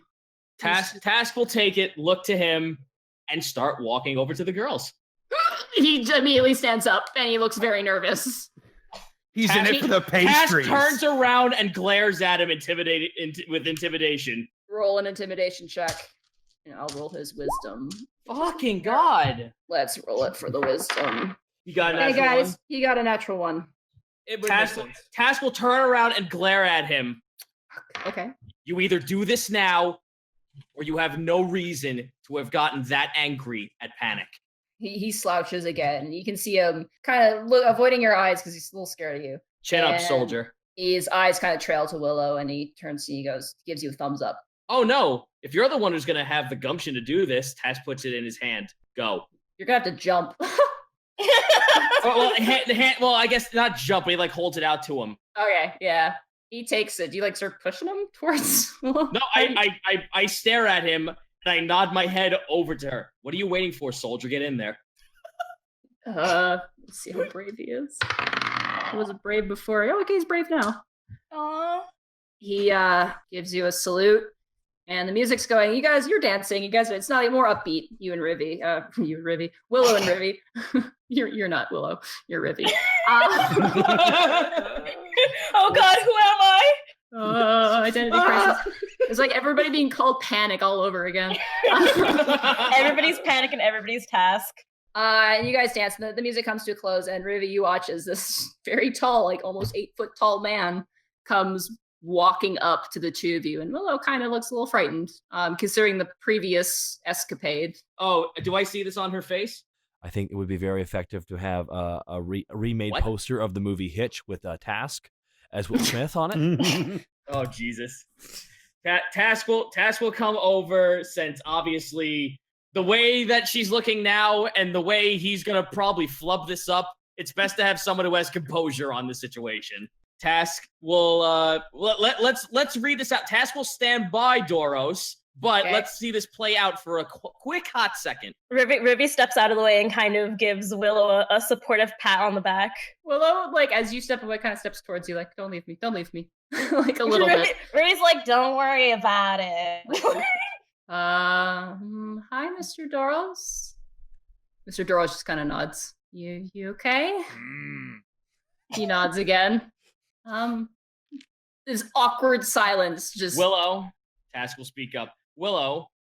Oh, yes, Mr. Task. Doros' behavior is that of something that comes from the heart. Please, Doros, hand her the paper. And Doros just looks to you, like, with that final, like, are you sure? Like, the total, like, looking to his wingman, like, are Task. you sure, bro? Task will stare at Doros and hold his hand as if pointing over towards Willow. He, like, shoves he has the paper between 2 thumbs and his fingers. He just shoves it towards her. Willow, while you are taking this, I'd like you to take the time to please understand this. His emotions were driven by the heart because Doros here has feelings for you. You watch Willow's face just like a kettle, like just red. She's almost as red as you are, Task. I know, but let gauge this from my perspective, Willow and Doros. It took a stern, small lizard folk to get you two to pay attention to each other for 5 seconds. That's a little fucking crazy and impossible. Now, I want you all I want you to read the piece of paper and consider the offer. She looks down at the piece of paper. Oh, I got one of these coupons. You have one of these coupons. Why don't we put 2 and 2 together? Oh wow. I'm gonna roll a charisma check for Doros, and I'm gonna roll. Should I roll for Willow? This is the roll for Doros. Okay, let's see that. Yes, our boy! 17 plus. Wow. Okay. Yeah, actually, charisma's pretty good for paladins. That's not bad. Okay, Willow. Let's see what Willow thinks. All right, Willow. There's a moment where Willow kind of takes it all in. You get the sense that she's very oblivious to things unless it's directly told to her. And she kind of thinks it over, and she goes, "Why don't we talk, Mr. Doros? Doros, is that okay?" Task will nod to the both of them and walk towards Rivy. Rivy's just like got her hands on her cheeks, like, oh my god, this is so cute. Oh my god. Task has his hands behind his back, just like staring at this now. As you walk away, and Willow's kind of has her head turned, Doros like looks to you, and his eyes are just like wide, like yes, like yes. Task will turn to him and mouth, "The rest is on you." He just gives you the most solid thumbs up, like the most solid like thumbs up, like thank you, like you've ever seen in your life. He almost hit someone. And you hear them talking to each other. It's like, well, I guess that explains the fish, but you didn't need to buy the fish if you and out of sight. At this point, Panic, you look, the coast is clear. You can make your way back. Panic reappears, and he walks up behind Task, claps him on the shoulder. Is Task with them? No, Task is away from them now. Yeah. He claps him on the shoulder, and he says, he looks at Willow and Doros, and he looks down at Task. He's like, "So how'd it go?" I think it went pretty well. Best not instigate it for a while, or ever. Probably shouldn't. We should also inform the others. Probably shouldn't walk by Doros for the coming future. But glad he's a good guy. Yes, he is. Task looks up at Panic. Give him a week at best. Meanwhile, Tarisk is on the dance floor breaking it out. I will roll a performance check for Tarisk. Okay, not bad. It's a little janky, a little weird, but it's good, and people are into it. There's like 3 drunk dwarves who are like, yeah. There's like a ring, like where people go and they do like funky dance moves, and Tarisk is currently like doing like break dancing on his back, like he's spinning around, and all these drunk dwarves are like, yeah. Oh my god, I love this guy. He's doing the Homer Simpson. There goes the special boy. There goes the special boy. You guys head home. Rivy, you head back to your place of living. That's her Rivy hole. She goes back to the barn. Back to the farm. Wow, that's racist.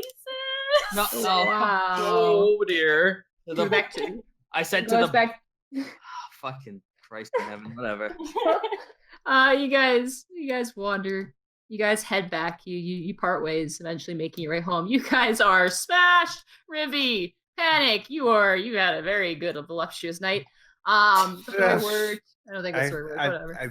I tell you what, I'm happy for Willow and I'm just. What the fuck is his name? I'm whatever. Yeah. What I don't even know. Big. Great Panic, guy. Panic, dude. I gave you some crap. You're kind of okay. Just don't bring up the hoops again. But you're kind of okay. Thank you for stopping me. I was just about to, but I'm happy for them. I mean, the Willow deserves better than me. I'm not a great guy. It's just I'm a failed musician and just. Oh fuck! This goddamn roller coaster. Oh no! I swear to God, guys, they're around that roller coaster. Rivy's like, dude, you look amazing. Your hair is like fabulous. Like she like brushes his hair out of his face a little bit. You're fantastic. Thank you. Just I know. Well, someone please. Rivy just like. Anyway, you seem like a great guy. I'm sure when you're not being a weirdo, you make some great music. And And you're obviously super humble, like super modest. I mean, it's all. I'm very insecure. Actually, this is all a facade. It stems back to my father never believing in me. Who even like? Don't worry about it. It doesn't. Listen. It doesn't matter if your dad believes. It doesn't matter if anybody believes in you, as long as you believe in you. And that's what it's all about. Do we really have tails? We can anything, literally anything demonic, dude. We can have it. Hang on. Just and Panic's gonna just kind of try to look behind him to see if he has one. roll a dexterity save. I am both intrigued and worried about where this entire conversation is going. You know, I'm worried where this roll's gonna go. You stumble a bit. You're like, okay, no, I'm too drunk for that, and you kind of straighten yourself. Well, I don't feel a tail back there. I don't. Hold on. I got this. Ruby just straight up grabs his butt. Nope, no tail. I trust your judgment. Nice butt, by the way. Thank you. You guys stumble up to the front of the sweet dragon. Ruby coughs and is like, "Well, like the great gentleman I am, I have seen you home." Thank you. And she jokingly, is just like, "What? I was a great date, and I don't even get a goodbye kiss." And she just like, I'm so sorry. Panic leans forward. You guys roll just a general dexterity check between the two of you drunken ass. Oh, I want him to roll. I need you to roll for me. Yeah. Oh yeah. I gotta roll for you. I want to see a con check to see if they barf on each other. That'd be great too. We're gonna do a dexterity check. Where is your dexterity? Okay, not bad. You're a monk. Yeah. Beautiful. Wow. You guys like clonk heads. He's like, and then someone kisses someone. It's hard to tell. It's a blur. I think that's as close as we're going to get. Ruby just laughs and pats him on the back. Go to bed, Tiger. You did a good job today. Don't bring up the hoops again. Cat shit, and he just holds up the okay sign. Too drunk to talk now. All right. Ruby. Have a good night, you crazy character. You too, idiot. Whoa! He says as he goes through the door.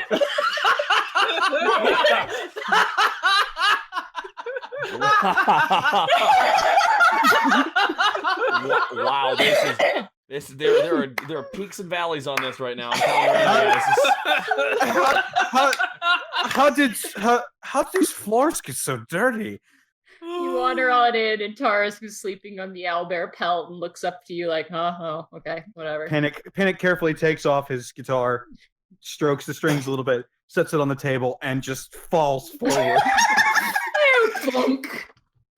Task gets up off the owlbear pelt, steps on top of Panic, and then curls up on top of Panic. You mean Taurus? Not Task. I said Taurus. You said Task. You definitely said Task. Well, I meant to say Taurus, so now that's awkward. I feel embarrassed. Oh my god.